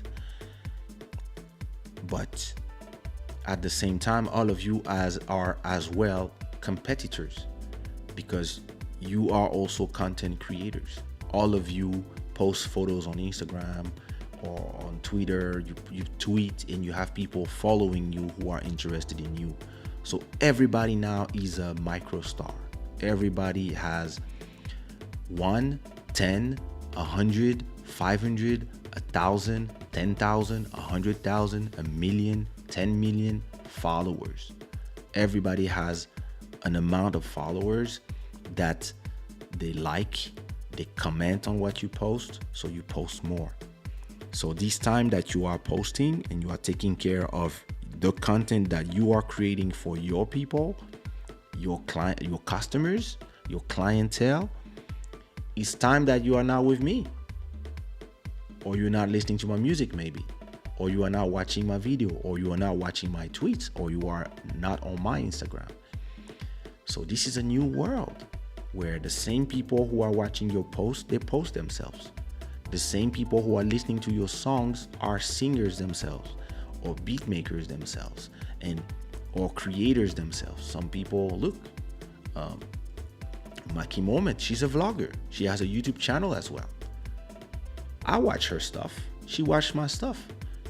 But you see what I mean? All of us now are content creators because it's never been so easy to create content. Listen, what I'm doing right now, doing a live show that is played, put in the chat the cities where you are watching from. And you will see Madrid, Bangkok, the US, here, there. And this is what creates, it used to cost millions to be able to do this. It used to cost so much money to be able to have a guest come in, 2 guests. You would need a big truck with a satellite and etc. Look, today, I send a link and people can just come in and join the chat. That's amazing. And today, you have to first understand, it's like you have to understand where you are. And then you have to understand, once you understand where you are, you have to realize which of your weapons are useless and which of your weapons are useful. And if you realize that you don't have weapons, then you have to build some. And you have to, and a lot of the artists of the 90s and the 2000s, they were not ready for this world because they have been brainwashed in the other world. A lot of them are still trying to go in Martinique and Guadeloupe to perform in the summer, where the rest of the world is waiting. You know.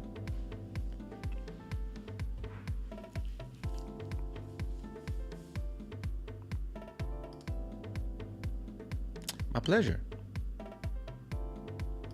Joel, tell him. Toronto, I love Toronto. I love this city. I love the buildings. But I don't like it when it's cold. Rhode Island, Canada, only cold places, huh? Tonight is only cold places. Listen, before I talk about, I love Club Shada, yo. Every time I'm like, okay, after 30 minutes, I'm going to talk about my main subject. Look, it's been almost 2 hours. So let me present you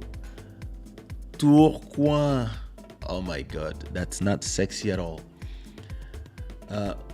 let me introduce you to, if you didn't hear it yet, it's a song. It's my new song that I produced with an artist that I already worked with before, which is who is Lisa Lopez. And if you remember, we have this song called "Don't You" that we created, and everybody loved it. And once I work with somebody, yeah, Bamako, another one in the cold. If once I create something with somebody and it works, I like to reinvite them in songs and songs and songs, and we build a catalog. And like I told Lisa, she can call me anytime for anything, a beat, a song, a vocal, whatever. So I'm waiting to give back the love. Now, this EP, I mean this single, nice. This single has two songs. One is "If You Don't Know," the main single, and then there's a exclusive remix from NCK and M-Beat that they sent me late. So because I had a track with Lisa again, I was like, okay, I'll put it on this one exceptionally. So let's hear it. Let's listen to it. And then if you like it, as always, you put fires in the chat. So this is "Don't You," the remix.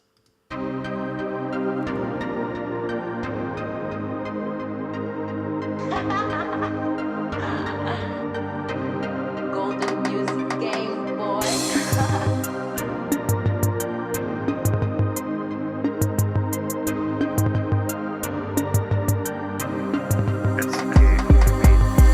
Sometimes love is legendary, and other times you run away. It wasn't meant to be, but don't you worry none. Hopes and dreams and trips to Paris, and then you fell apart. That's when you realize sometimes you gotta go far away. I know you gave him the best of you, but let me give you the best of me. Don't you feel like you need somebody?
So listen, the crazy thing is this.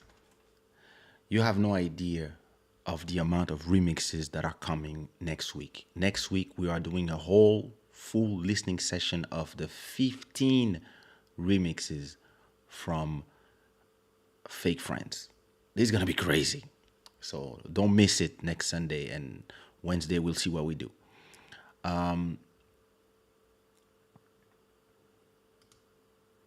You have to hear the original. The original is fire, and all the remixes are fire. Now, the new song is called If You Don't Know. So Willow Beats, who is a beat maker that I've been working with for a long time, he was just there and he just sent me that beat. Like, he sent me that beat. I was like, yo, crazy. I received the beat. I recorded straight and straight sent it to Lisa. I sent it to Lisa. After a week, she sent me the vocals and she was like, this is fire. And I was like, yo, this is fire. And then Willow Beats finished mixing the beat, and then I decided to release it Friday. And what a song! Listen to this beat. Listen to this song.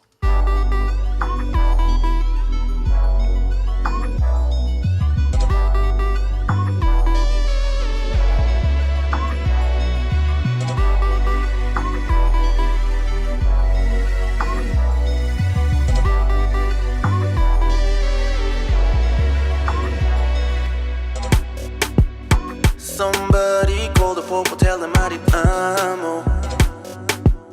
Somebody call 911, tell them I found the enemy. She's hot, she's about to kill him. I need a witness. This girl is hot, I don't know what to do. You gotta understand this kind of beauty overwhelms. I'm not making money, nobody tell me no. If you don't know, I've been looking left and right for a girl like her. If you don't know, now you know.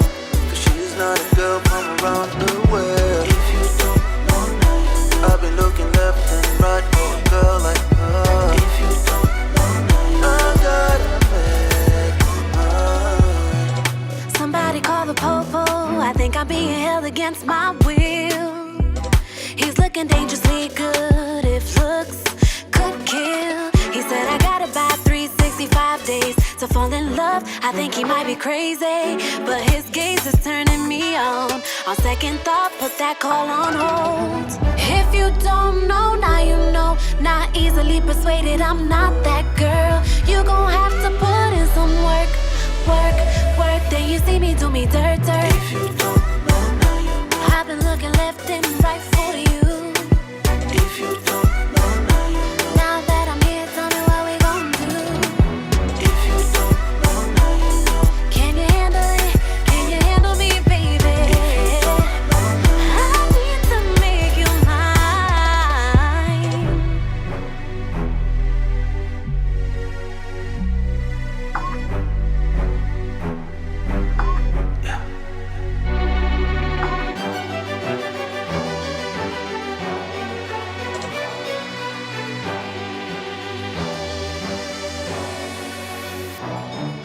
If you don't know, now you know. I've been looking left and right for a girl like you. If you don't know, now you know. Now that I'm here, tell me what we gon' do. If you don't know, left and right for a girl like you. If you don't know, I'm gonna get you. If you don't know, now you know. Can you handle it? Can you handle me, baby? You know the girl from around the world. Can you handle it? Can you handle me, baby?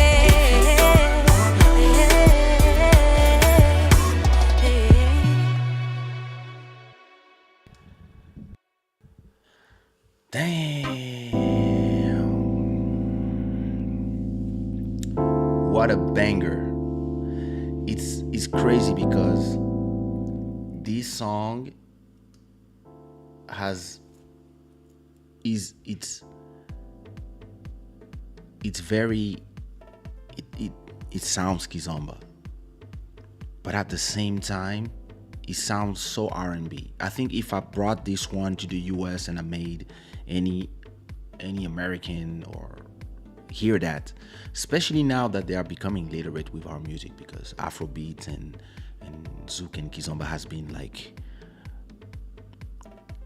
entering by force in their close country. They hear that for them is R&B. So I'm really happy about that song. Thanks, brother. Thanks. I hope you like it. If you like, put some hearts in the comments. And if you have been, the beat is amazing. Thank you. What up, music feeling? After this live, I'm watching your latest video about Anastasia. It is true that she was really loved in Europe, but in the US, it never really, because she was, there's a real problem with thinking that you have to be young out there. So listen, I'm 2 hours in. I'm gonna talk about today's subject, and then I'm gonna go make some sleep because tomorrow I'm taking my daughter to school. I want to talk to you about. It's interesting because it ties into what we've been talking about since the beginning of the show. I want to talk about. Is my mic too loud? What's going on here? Let me check something. I know, it's okay. My new settings are in place. Good. So I was saying, I want to talk about. Let me see. Wait. C'est trop fou sur tes albums de rap. Tu rappes trop bien. Et sur les autres, tu chantes trop bien. À quand le slam, le hard rock, les livres audio, tout est réussi. Merci beaucoup. J'attends que Music Feeling fasse le grand récapitulatif sur moi. On te voit, toi. On te voit. Don't listen.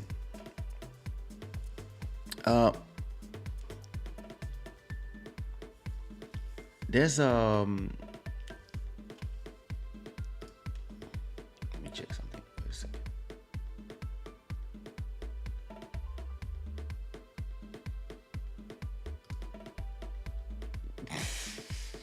I just saw a comment from Julie that was, I kept in moderation. You crazy. Tatiana, I think it's top hours that you're looking for. I think. I'm not sure. I'm not sure if it's this one. I forgot what was the command. Yeah, it's top hours. So I want to talk about the definition of your objectives. It's something that a lot of people struggle with, and we've been talking more or less about this, so it's interesting. It ties in. I want to talk about it in I want to talk about it in terms of music, but you can use it in anything. It works with anything I say. Is usually it doesn't only tie into music, but I'm talking about the definition of your objectives, and this is the inspire of today's show. If you don't define your objectives, you will never know when you arrive to your goal. And if you never arrive to your goal, you will never be satisfied, and you will never then move to the next goal.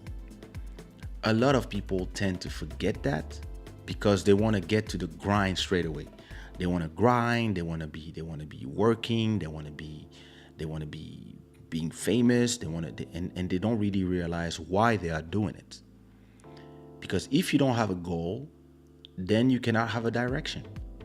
And then the wind is useless. Like I said, you need to define an objective or where you are going, especially in these times.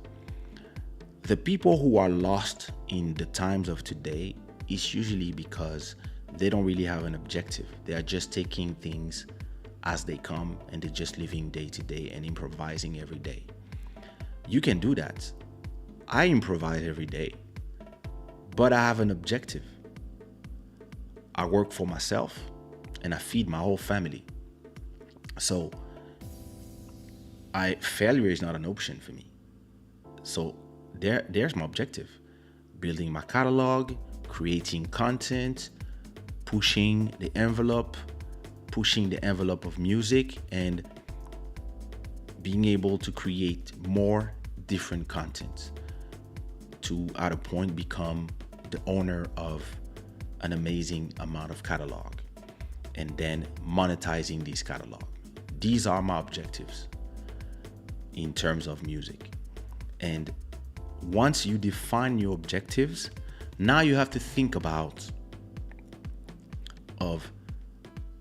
do you want to make money, or do you want to make art, or do you want to have fun, or do you want to prove to yourself that you can do something and money is not the interest? And do you want to make a video show on YouTube or on Instagram about you cooking live, for example? You have a kitchen, you install some all your thing, you're gonna be live for 4 hours, and you're gonna cook some chicken. And so you're gonna have all your instruments, camera from this point, whatever, your laptop, and you are streaming live. And you're doing a cooking show. Is your goal to just cook for the pleasure because you want to just do stuff and show your skills and enjoy? Or your goal is to get a job after that, or maybe you already have a job. So is your goal from this is to work on your brand and have your brand be more famous, more followed, more get clout? Or is your goal to make money? Or both? Why I'm saying this and why this is very important in the beginning, it's because I've seen a lot of artists, probably 95% of the artists that I talk to, when they define their goal, first of all, their goal, sometimes it's a goal that makes no sense. I want to be famous. All right. But what you gonna do with it? I just want to be famous. Okay, why? Like, this is a very narcissistic goal. You become famous as a byproduct of the good work you do, because a lot of people respect or enjoy what you do. You become famous. Becoming famous is not a job. It should not be a goal, but for some people, that's the goal. A lot of people also do this mistake. I want my music to stay authentic. Okay. But authentic to what? Authentic to my real fans and my first fans. I'm like, okay, so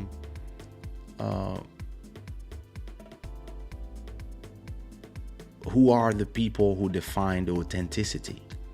And what do you base yourself on to say that what you are doing right now is authentic? And do you want to so you want to be authentic? Okay, cool. I don't mind. But do you want to make money? Because most of the time, authentic means underground. Underground means no money. So do you have a job? Or do you want to become rich or pay your rent by being authentic?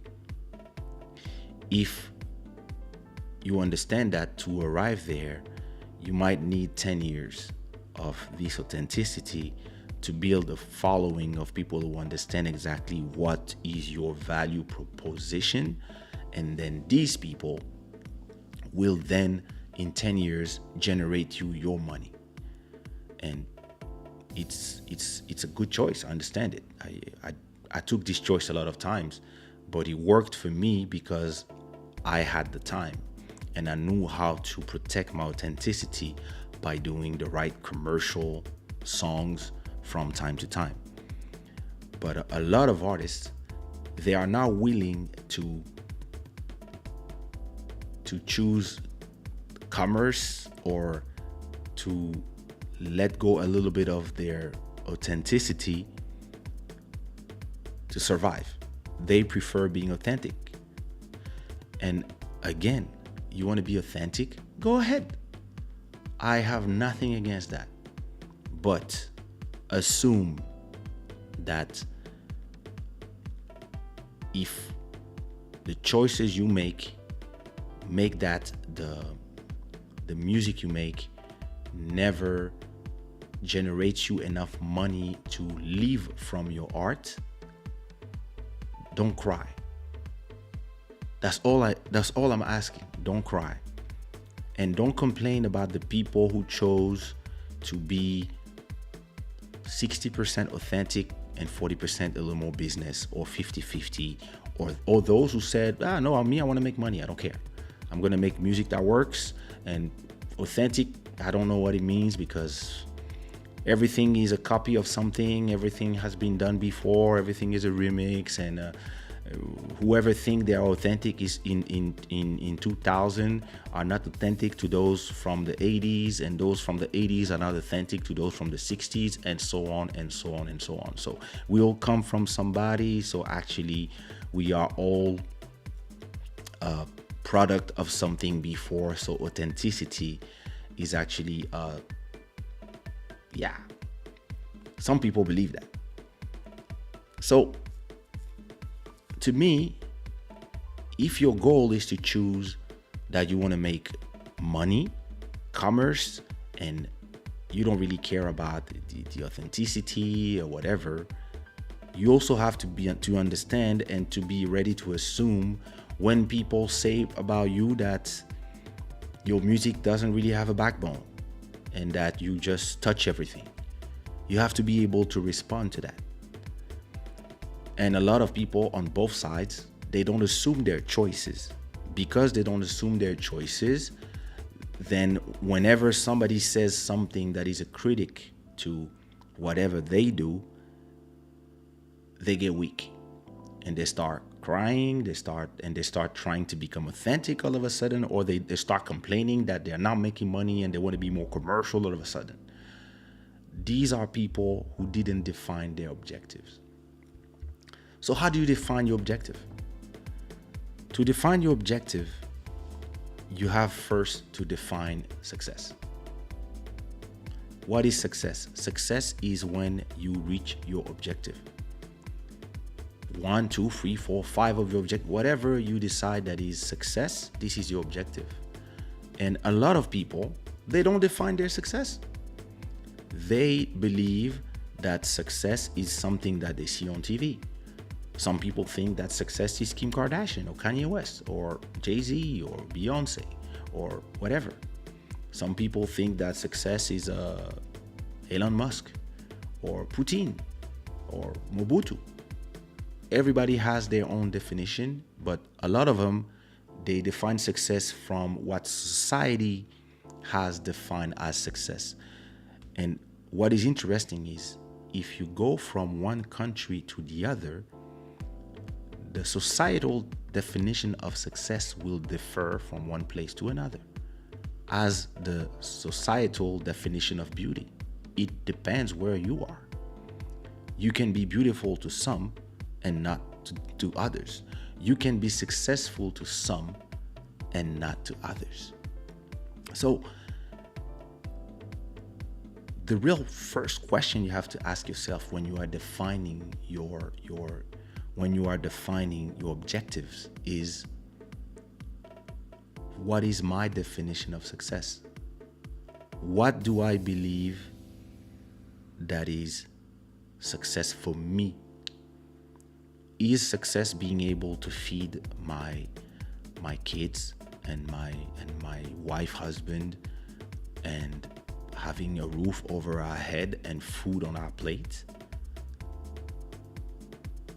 if this is for you the definition of success, then you have to believe strongly in what is your definition of success, so that when somebody else who has another definition come test your success, you are able to stand on your ground and tell them, yeah, I'm happy for you that you have 5 Mercedes and 2 Lamborghinis, but that is not success for me. This is show off. But I respect the fact that for you, this is success, because maybe you lived all your life poor and your only goal in life was to have a Mercedes. And now that you have it, you believe that it is for you. You arrived somewhere.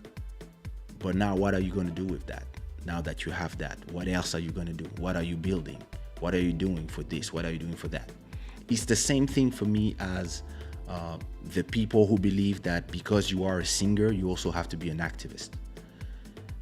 No, it's not true. Everybody will decide what they want to do with their community, with their platform. I have a platform here. I could talk about a ton of different stuff, but I'm going to talk about the things that I want to talk about because it's my platform. And sometimes, activist comes to you. Yeah, but why you don't talk about this? Why? Why? It's like, why you don't post this? Why you don't post that? Why you don't do? And I'm like, because this is my platform, and I decide what I talk about. And your toxicity is not welcome here. And you have to always be able to not let the people from outside pollute your definition of success, because this means that they are polluting your objectives. So once you know what are your objectives, you also have to be able to define the most important part. And it's interesting because we were talking about it before. You have to be able to understand that once your definition of your objective is done, once you know what is your objective, you know what is your goal, it just must become something that is in the horizon, because a goal is long term. If it's something that you can do in 2 days or 5 days, this is not your goal. This is one step. Normally, when you do one step, the goal is to do 100 steps. And every 100 steps, you see where you are. And maybe after 10 times this, once you have done 1,000 steps, you can reach your objective. It might take 5,000 steps or more. But once you know what is your objective, you should not be obsessed by it. Because look 2020. 2020 just changed everything for everybody. But the objectives stay the same. It's just that the means to arrive to the objective completely changed. And what is important now for you as a creator is to be able to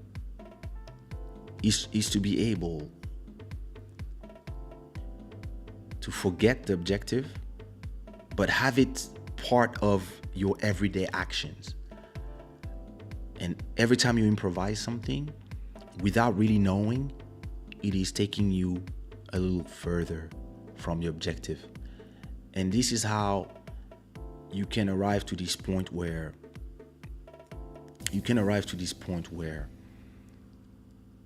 you are starting to love the process. Because what is more important is actually loving the process.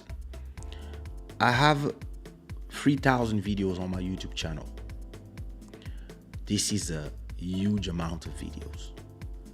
Especially if you know that a Club Shada episode is usually around 3 hours. Vlogs are 10 minutes. Shows 20 to 30 minutes. All the music videos, all the songs. And when you realize that every single video that is in my channel have been edited by me, graded by me, most of the time shot by me. And at the same time I was on tour, and at the same time I was this, and at the same time I'm a father, and at the same time I'm a husband and a hustler, and etc., and a boss, and I have artists that I work with, and I have all these different tentacles that I'm doing. But so somebody who's just starting, who's like, listen, I want to create content, I want to have my YouTube channel, I want to talk about this, I want to talk about that, I want to talk about whatever is your whatever you want to, the angle that you want to approach. There's a public for that. There's a public for everything online. But if you don't love the process, and you are just focused on the goal, I want to have a YouTube channel with 1,000 videos. That's the goal. And then if every video brings me $2 per month, I will make $2,000 per month, and I can pay my rent with my YouTube channel. That's a goal.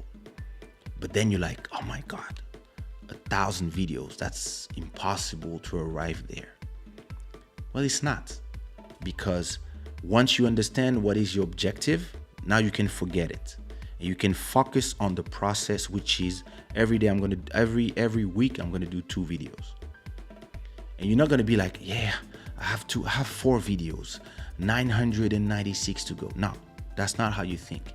You're like, I have 2 videos. This is amazing. Oh my God, I have 10 videos. This is amazing. I love it. I'm loving doing it. And then I forget the goal. And one day you have 2,000 videos and you forgot that, oh, I passed my objective. And look, I was so happy on First Club Shada when we had 100 people watching. And today it's usually around 400, 500. Sometimes it's up, sometimes it's down. It depends. And sometimes the next day you have double the people watching. But this is nothing compared to the objective. This is nothing compared to some people who have 50,000 people watching at the same time. Some people they make 1 million views from a live. But because the first thing, I don't compare myself to other people other than to learn. And I'm busy enjoying the process of doing them. I don't remember doing 67 episodes of Club Shada. I'm amazed that I did 67 episodes and I was on time every time. Because I'm a guy who like to do things when I want. I don't like constraint. And I come here every time and I don't really think about it that much. I just come, turn on my camera, turn on my lights, and start talking. And that's the beauty of loving the process instead of being overwhelmed by the fact that you are so far from the goal. Forget the goal, because the goal is set. Once the goal is set, the most important now is the process. The things you do every day. Look, let me go to YouTube.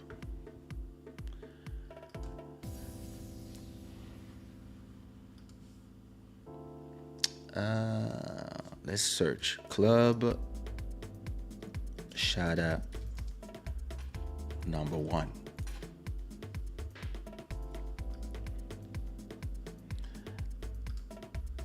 Look at this.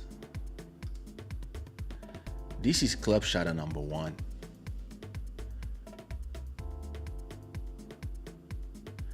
Filmed on an iPhone.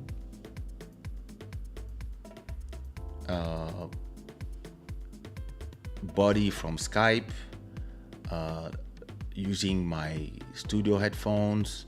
Now I have these nice headphones. And we just here talking. And look, the chat was already here. A lot of people that were there at that time are not here anymore. Others are coming and going, and it's just us enjoying a good conversation between friends. And look, Club Shada number 1, the title is Testing the Live with Bodhisattva. We're just testing. And I didn't even know how to use the program that I'm using. It was maybe the first time I was using it, and I was like, you know what, let's test it live. And that was the first episode of Club Shada. That was April 17th, 2020. Since then, I had the time to have the COVID, get sick, be in quarantine for a month, get skinny, get fat again, do this, do that, work, release songs, etc. But I trust my process. I trust my thing. Look, let's look for Club Shada, I don't know, episode 30.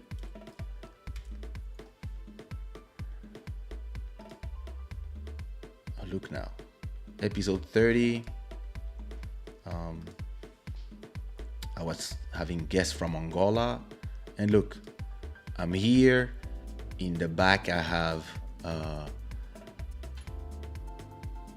the cariño from my daughter, plus one of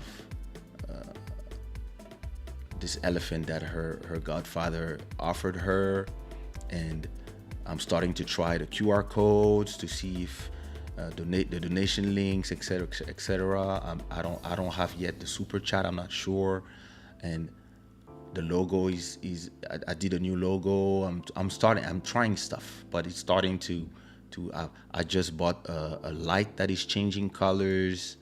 You see, the light is changing colors, etc. Now let's go to episode 50. Oh, look at that now. Episode 50. I'm testing the interview mode. Everybody come in. We are here talking.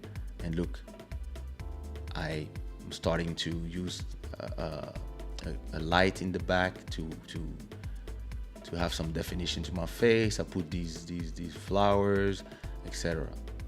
And look at today. I bought this, and I start doing some, I'm starting to create an atmosphere of, this is my desk, and this is what is the great thing about, I didn't put this light in the right place, but this is what is the amazing thing about the process, is I can see the evolution of this show in 67 episodes, and I know what is my goal. I know why I'm doing this. I know what are the multiple outcomes of this. And listen, I got some people calling me. Some people called me and told me, hey, would you transform your show into a TV show? I have some TV channels that are interested in having your live show on TV because of the things you are saying, etc. But it would need to be more like this. It would be an hour, whatever. A lot of people are telling me, hey, don't you wanna, or maybe do another show, or maybe do a radio show, a podcast? And I'm like, not really interested. Oh, but why? Those are big TVs. And I'm like, I'm not interested because I'm on my own mission for my content on my channel and my people and what I'm trying to build. If I control it and I own it, and I'm not paid by somebody, like I'm not an employee of somebody, I know what I can do with it in 1, 2, 3, 4, 5 years. And those people don't understand, because they're like, yeah, but there's some opportunities, and then you will have way more people watching if you are on this. And I'm like, no. Actually, I prefer adding new people one by one until one day I celebrate the fact that I have 1,000 people watching, because I'm just on a process. It's a grind. It's something that I'm doing like twice a week. I'm not doing this for other people to profit from it.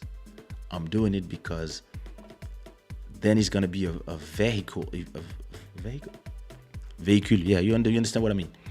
This is gonna be the vessel from what I can then talk about anything. I can sell ads, I can have sponsors, I can wear stuff that other people pay me to wear, I can wear my own stuff and promote it to people. You have no idea how many people bought products from the Club Shada, and I didn't even start talking about it yet. But for example, I plan to start talking about it in the next episode, but look at this. Wow. Look at this beauty. Shada Gang t-shirts in all colors.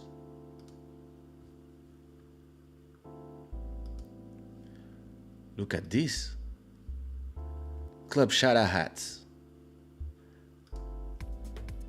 They're already on sale. We have hoodies. We have those t-shirts. We have Club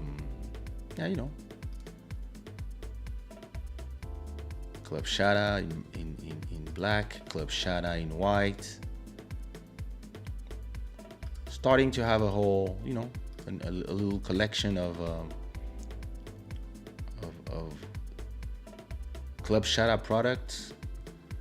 I know I have another one.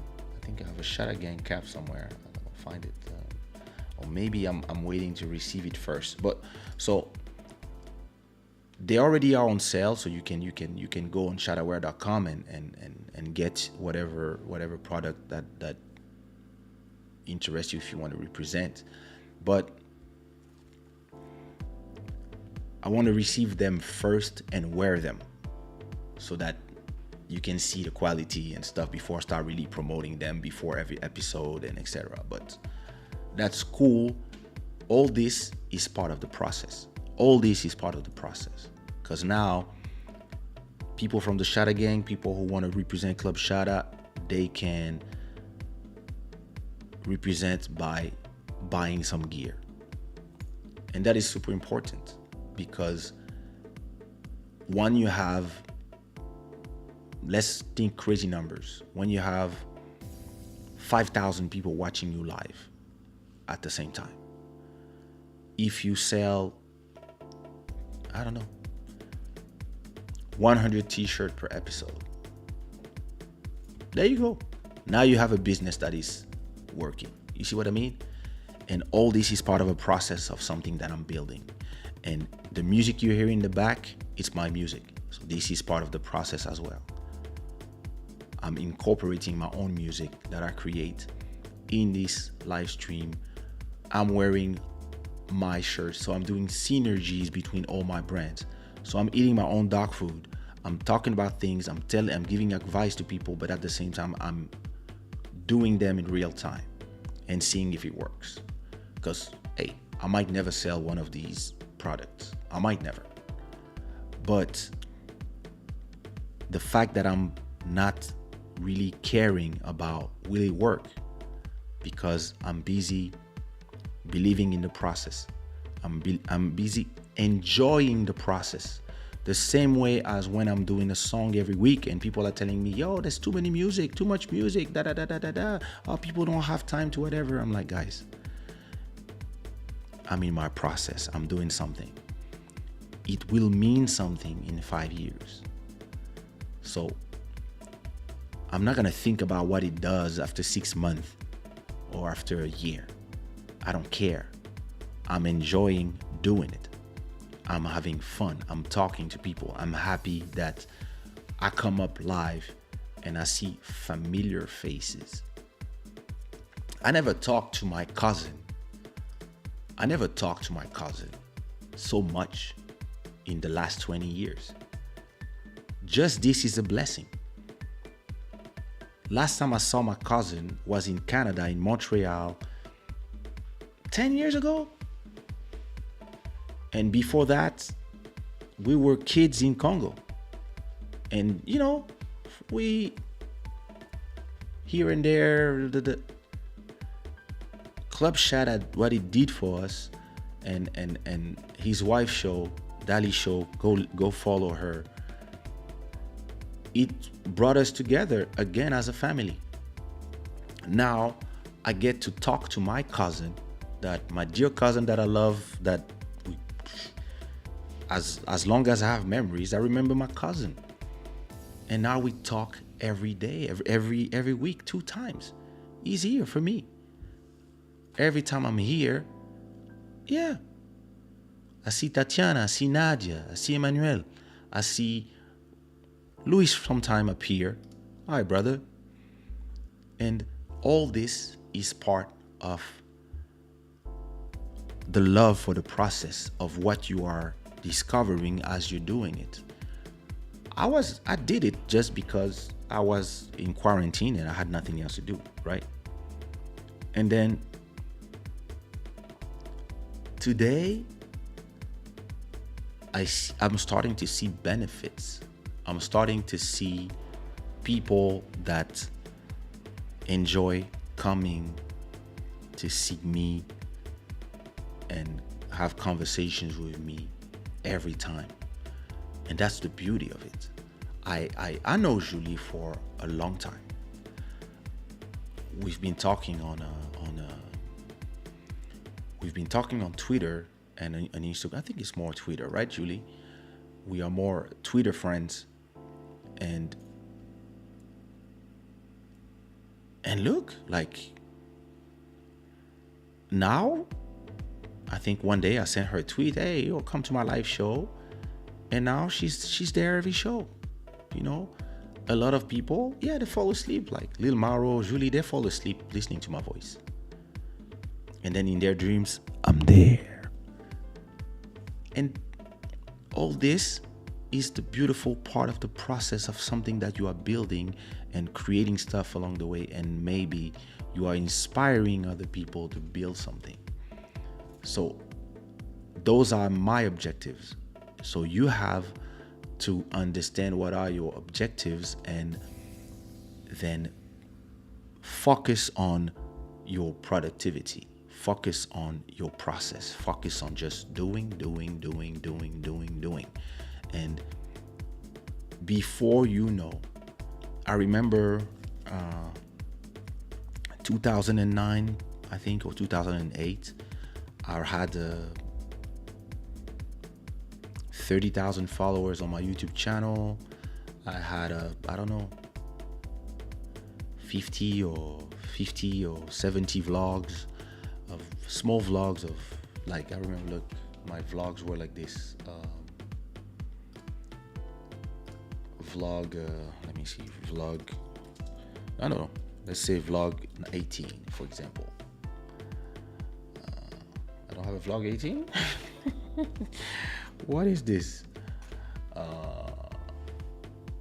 Look, vlog 18 was 45 seconds. Look at this. I have no idea what I'm talking about. Ceci est un citron dans le métro. Un passager comme un...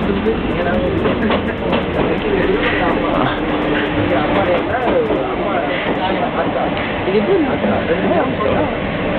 Je te passe la pub. Salut. Je prends avec une nouvelle. Non. Ah bah oui, on va bien. Au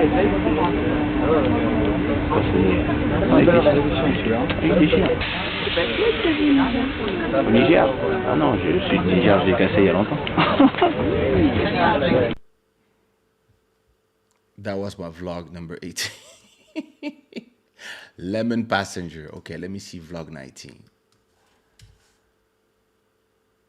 Vlog 19. No, I don't have vlog 19. Let me see. Vlog 19. There it is. Thai food. Thai food. Ouais, on va gâter le coin. Oh, Il a rigolé, Marc, il a rigolé. Nando's and Turkey fish in London in 2006.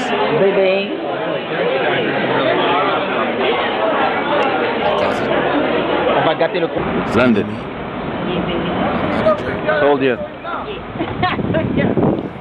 4 plus.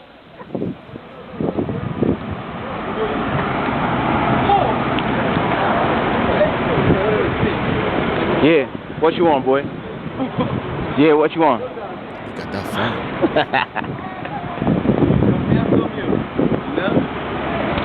My man. All right. What up, man? What up, man? Nelson Freitas' brother Eddie. Yeah, DJ. That's Cool, man. What's up? Nelson Freitas. What's going on? I got your tracks almost ready, man. Almost ready. Almost ready. Don't worry, man. Don't worry. That's my manager, Guylaine. I think I was probably Yeah, doing what deeper. was it? Yeah. Either deeper or No, rebound 8 shot. years. I don't 8 know. years. He's doing something good, man. Hey, DJ, what's his name? Yo. That song I told you. DJ, what's that? Sebastian. I'm talking, man. I'm hungry. I need to eat. Yeah, man, you know the You're wasting time, man. You always. Come on. You got any quarters of country? Yeah, you do. So you What get up, one. Star, Give me a quarter creator of and You happy now? Ghetto's Food. Food is good. one of those. Pam. Now she works at What was that? Food is good. ABC. Chicken burger. I'm in. One of those two is Pam. Try to put stuff that we know. Nelson, my boy, my rider. So you see, what I'm trying to tell you is that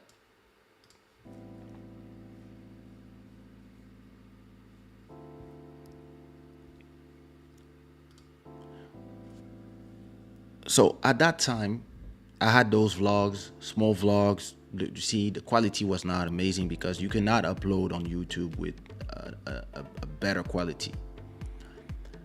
But then I received an email from YouTube. They told me, we want to invite you in the partnership program. Oh, interesting.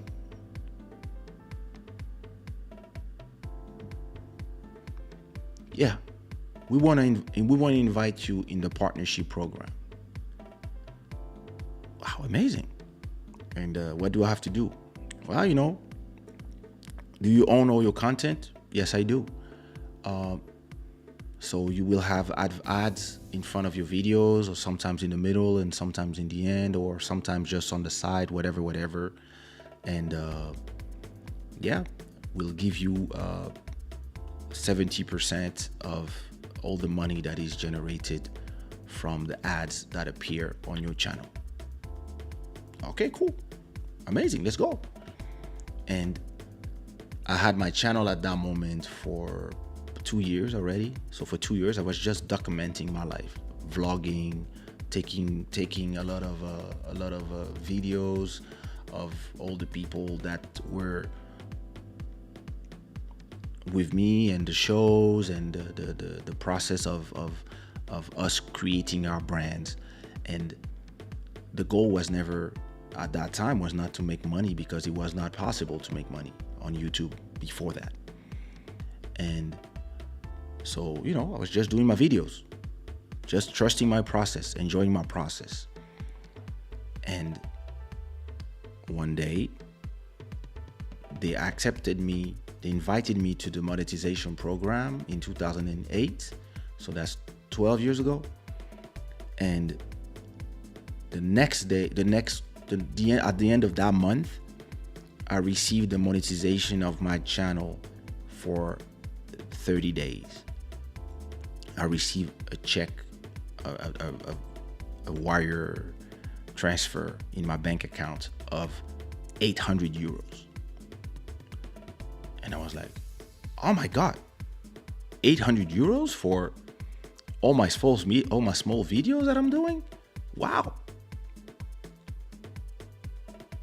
I was making more money than 800 euros from my shows, because I was making a ton of shows in 2008.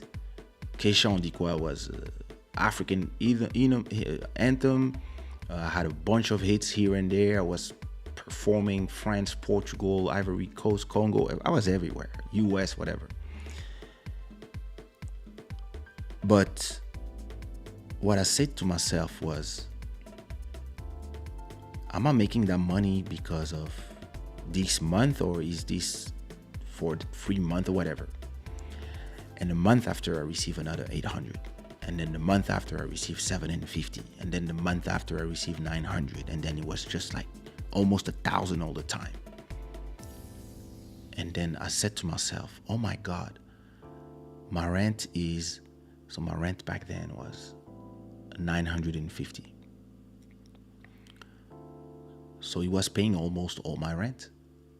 And all of a sudden, what I said to myself was, hey, if YouTube pays my rent, then even when I have no money, I have no stress, because I have a roof over my head. And now, instead of thinking of how am I going to pay my rent, I'm going to think about the rest. How am I going to pay for the food? And it's less money than the rent. And then it's just food, electricity, etc. All this is already taken care of. And then my process became, okay, more content equals more viewers, more views equals more of this passive income. And that's how, for the last 12 years, YouTube has paid my rent. And sometimes even more. And every month, boom, it comes, YouTube. And since then, of course, I multiplied that revenue, because now I have 3,000 videos. And I still do videos for the pleasure of doing it, because I'm still in my process. And I went from 30,000 followers to 150,000. And I have, I don't know how many millions of views I did on my YouTube channel. But all this to say that when you focus on your process, then the good things come.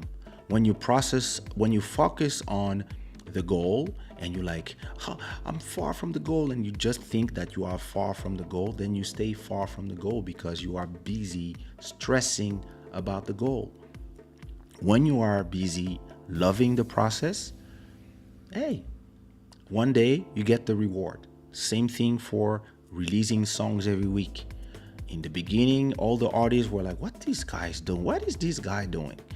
And now people are seeing, 10 million streams per year, 1,600,000 people listening to me in 92 countries per year.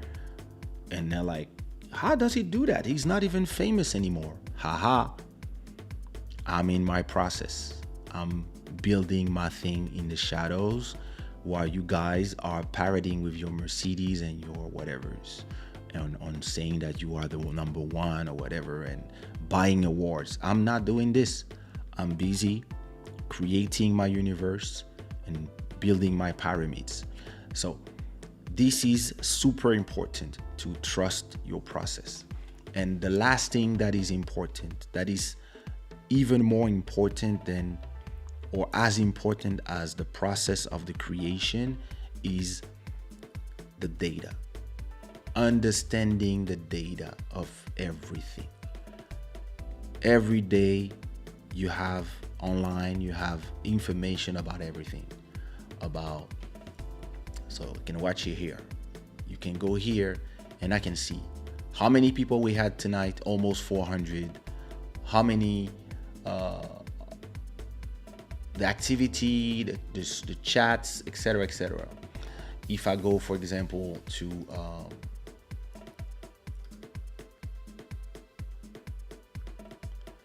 if I go to Spotify for artists, for example, it can tell me exactly how many people have been watching in the month, listening to music.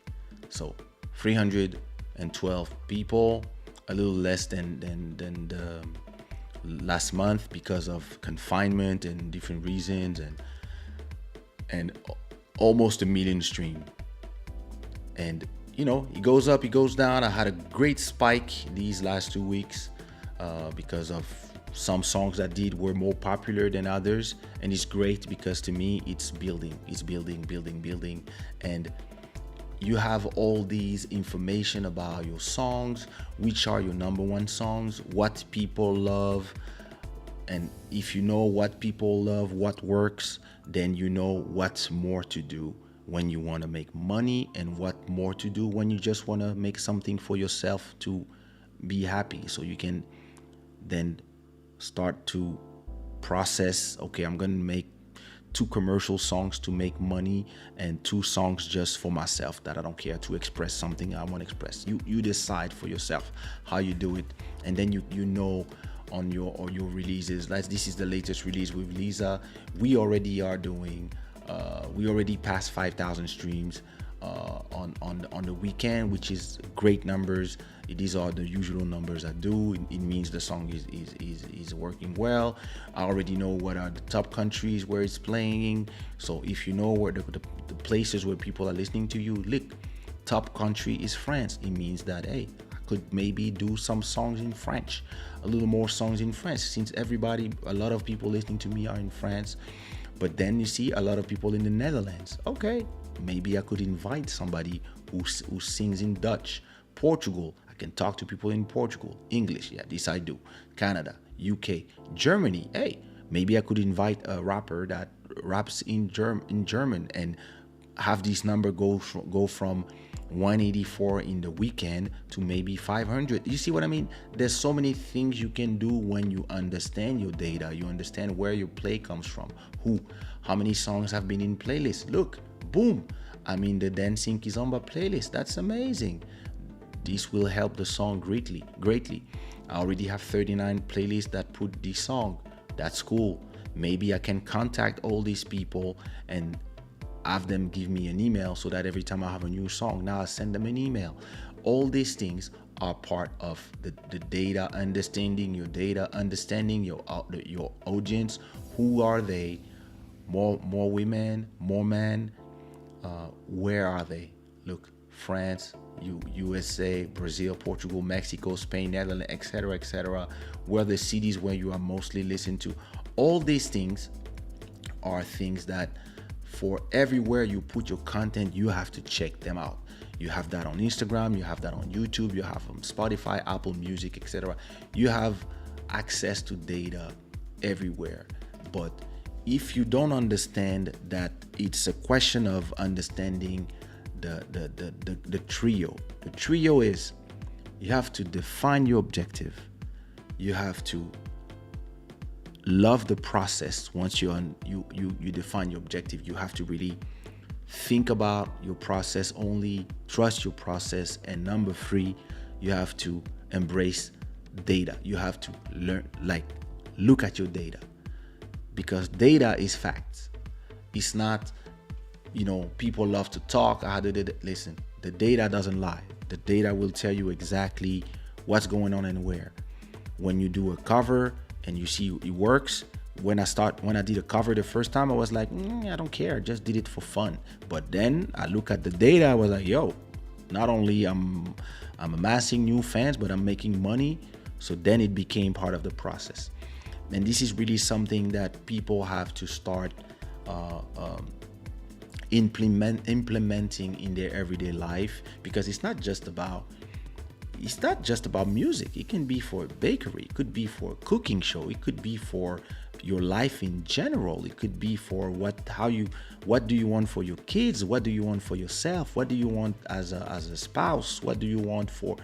These can be applied with, of course, different things, because we are now robots, but these can be applied to everything in life. And I myself, I tend to live by this code and apply this usually in everything I do, because yeah, this is how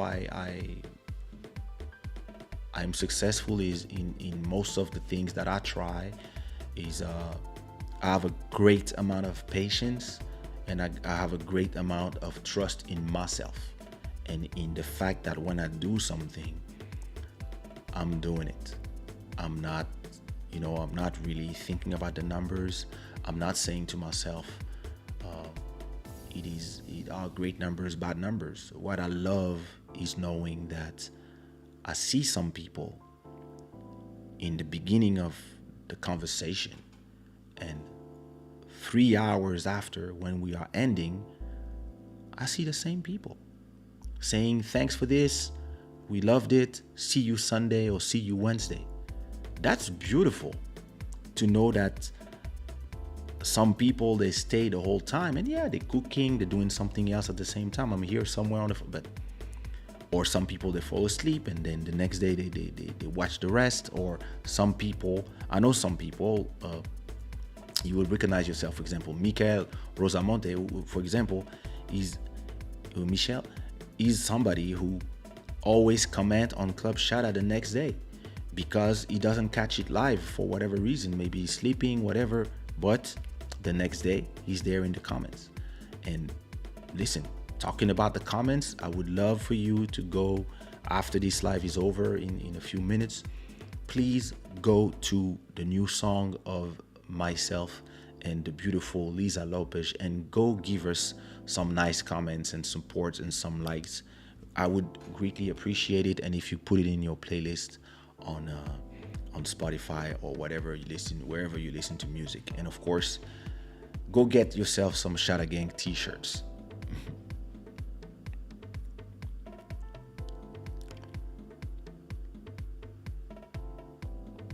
So there you go. That was my little inspire. I don't know if every time I talk like this, I'm like, okay, I see people are here, but I don't even know if they all fell asleep from me talking. So listen, put some hearts in the chat if you enjoy this conversation, and this conversation about the determination of your own goals. Put some. Oh, I just had a 333. Can you see it?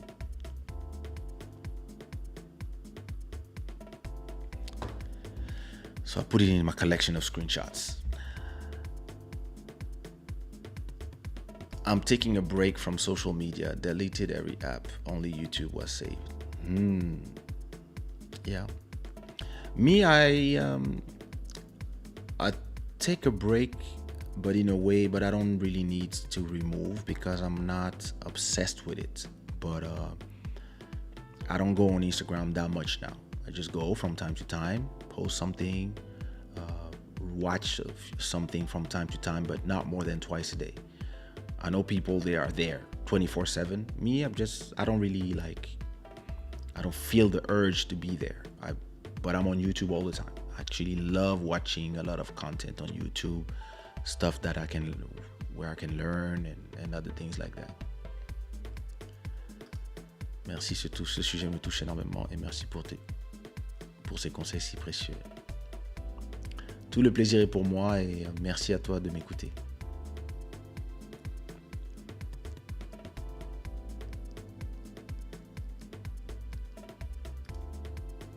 Thank you so much.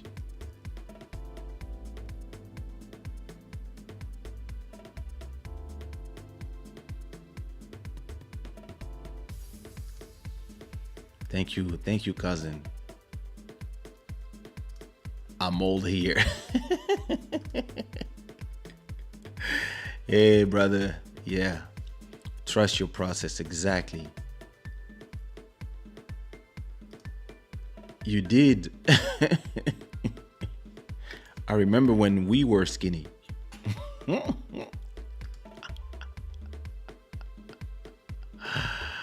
Même si je suis en retard, je suis là chaque dimanche. Merci beaucoup, DJ IT.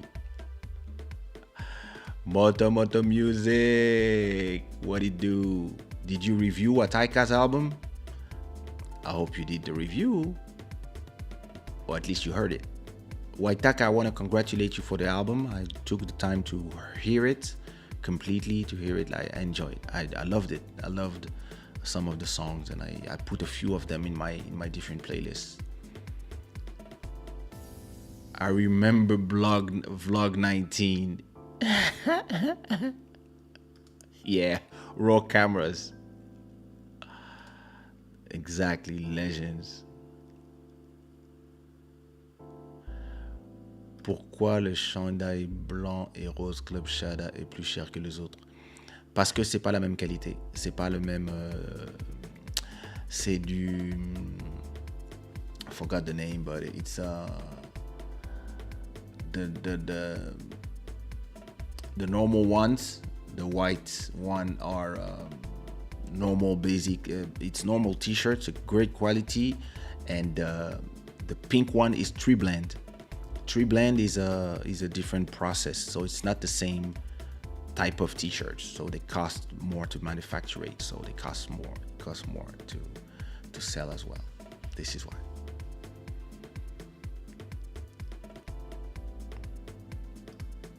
Thank you. Club Shada has its only interesting topics, but I have some nice topics. Listen, happy birthday to Guylaine. That's true. That was her birthday on the 4th. Last Sunday I fell asleep. Hey, Dahlia is done cooking. Listen, tomorrow I'm watching your episode. I'm interested. You have some serious topics on your show. Today's topic was, it was today, right? Yeah. Today or yesterday. I was like, yo, damn, okay. And your co-host, one of your co-hosts has a nice song. He can sing. He sent me his music. Very nice. Listen, Buddy was like talking and sleeping at the same time. He was like, when I liberated him, he was like, hallelujah. Thank you, CV Beats. Thank you, my cousin. Thank you, DJ T. Thank you, Aminata. I know I missed a lot tonight, but I will watch from the beginning because I was cooking. So what did you cook? Ooh, I'm working on Wataka's album. This week review drops. Wow, that's dope. You know how we do it. That's beautiful. That's beautiful. That's beautiful. I can't wait to hear it, and we will push it to our viewers. And I can't wait to see how you're gonna transform your YouTube channel. I hope everybody is following Moto Music, because he's gonna listen whenever you do a live stream and you use and you need me to come, and we can continue our conversations on your side. That would be cool. I was excited to join the live when I first joined. I was like, Kaysha has a live, let me check it out. And look at you, you've been here every single episode. I thank you, brother, for that. And now you're doing remixes as well for me. So you see, that's the beautiful thing here. But hey, listen, it's been a pleasure for me to have you. I really hope you enjoyed tonight's conversation. And Wednesday is another day, and we'll be here Wednesday. This show, as always, is brought to you by Shada Wear, and now you have a whole collection of Shada Gang apparel that you can check out and enjoy. And I will do more. I'm gonna do the face mask, of course. I'm gonna receive a few of these items and check it out and see how they come out. So this one I like as well. United States of Africa. It's a nice one. But you can now get your Shada Gang apparel on shadawear.com.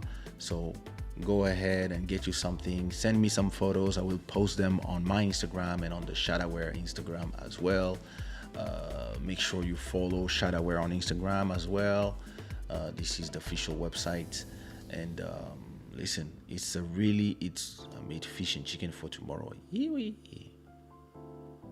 Yeah. I changed the sound. So this is how it was. Let me show you. The sound was I have to unlock this. Wait. The sound was the gain was too loud. It was at 36. I put it at 30. So it was like this. It was like yeah. You see, that was too loud. So I put it at 30. Another thing that I did is I removed the bass a little bit. I was like this one. Yeah. And now it's yeah. A little less bass in my voice. But then because I removed this, I could keep the compressor heavy.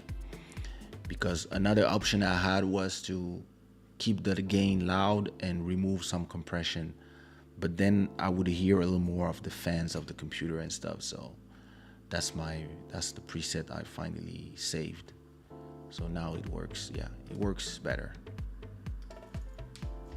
My voice is starting to be dry. I need some honey from Kinshasa. I brought my mother gave me some Congolese honey made in Kinshasa. It's amazing. Whenever I'm about to sing, I drink like a sip of it, and oof, my voice goes woo. Top. Love it.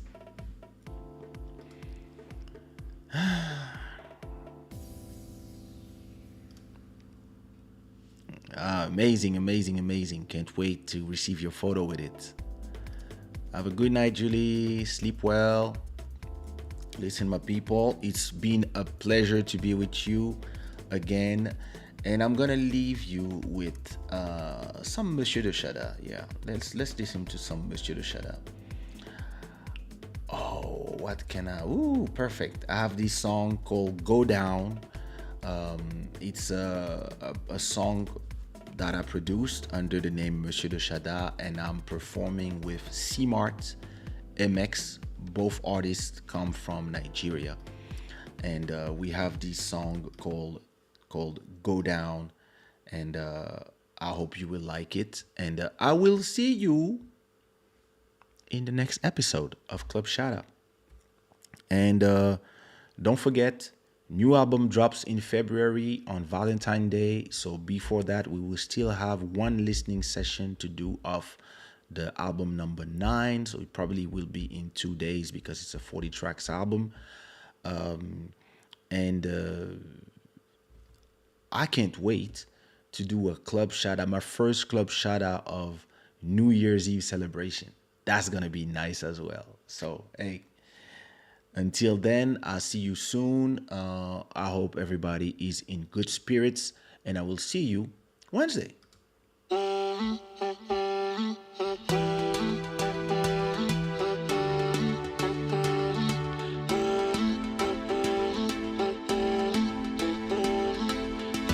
I love you more than the stars in the night, even every day we fight. I need you right by my side tonight, don't ever wanna say bye. I never knew all the times you cried, can't get that out of my mind. When I get to think of the facts of life, that got me feeling so high. In my head. It be you with the boss in my brain, my brain. It be you with the boss in my head. It be you with the boss in my brain, yeah, Africa baby, bounce to the rhythm and go down. Rhythm and go down. Africa baby, bounce to the rhythm and go down. Bounce to the rhythm and go down.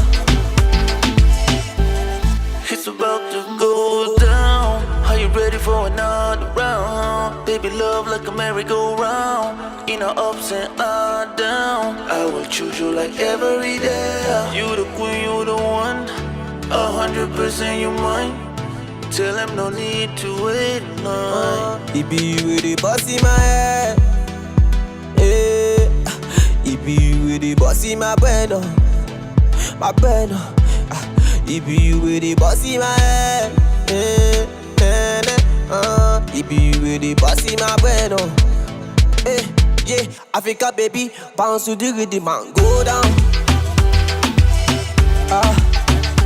Rhythm and go down. Africa baby, bounce to the rhythm and go down. Bounce to the rhythm and go down. Go down. I love you more than the stars in the night. Even every day we fight. I need you right by my side tonight. Don't ever wanna say bye. I never knew all the times you cried. Can't get that out of my mind. When I get to think of the facts of life, that got me feeling so high. Go down.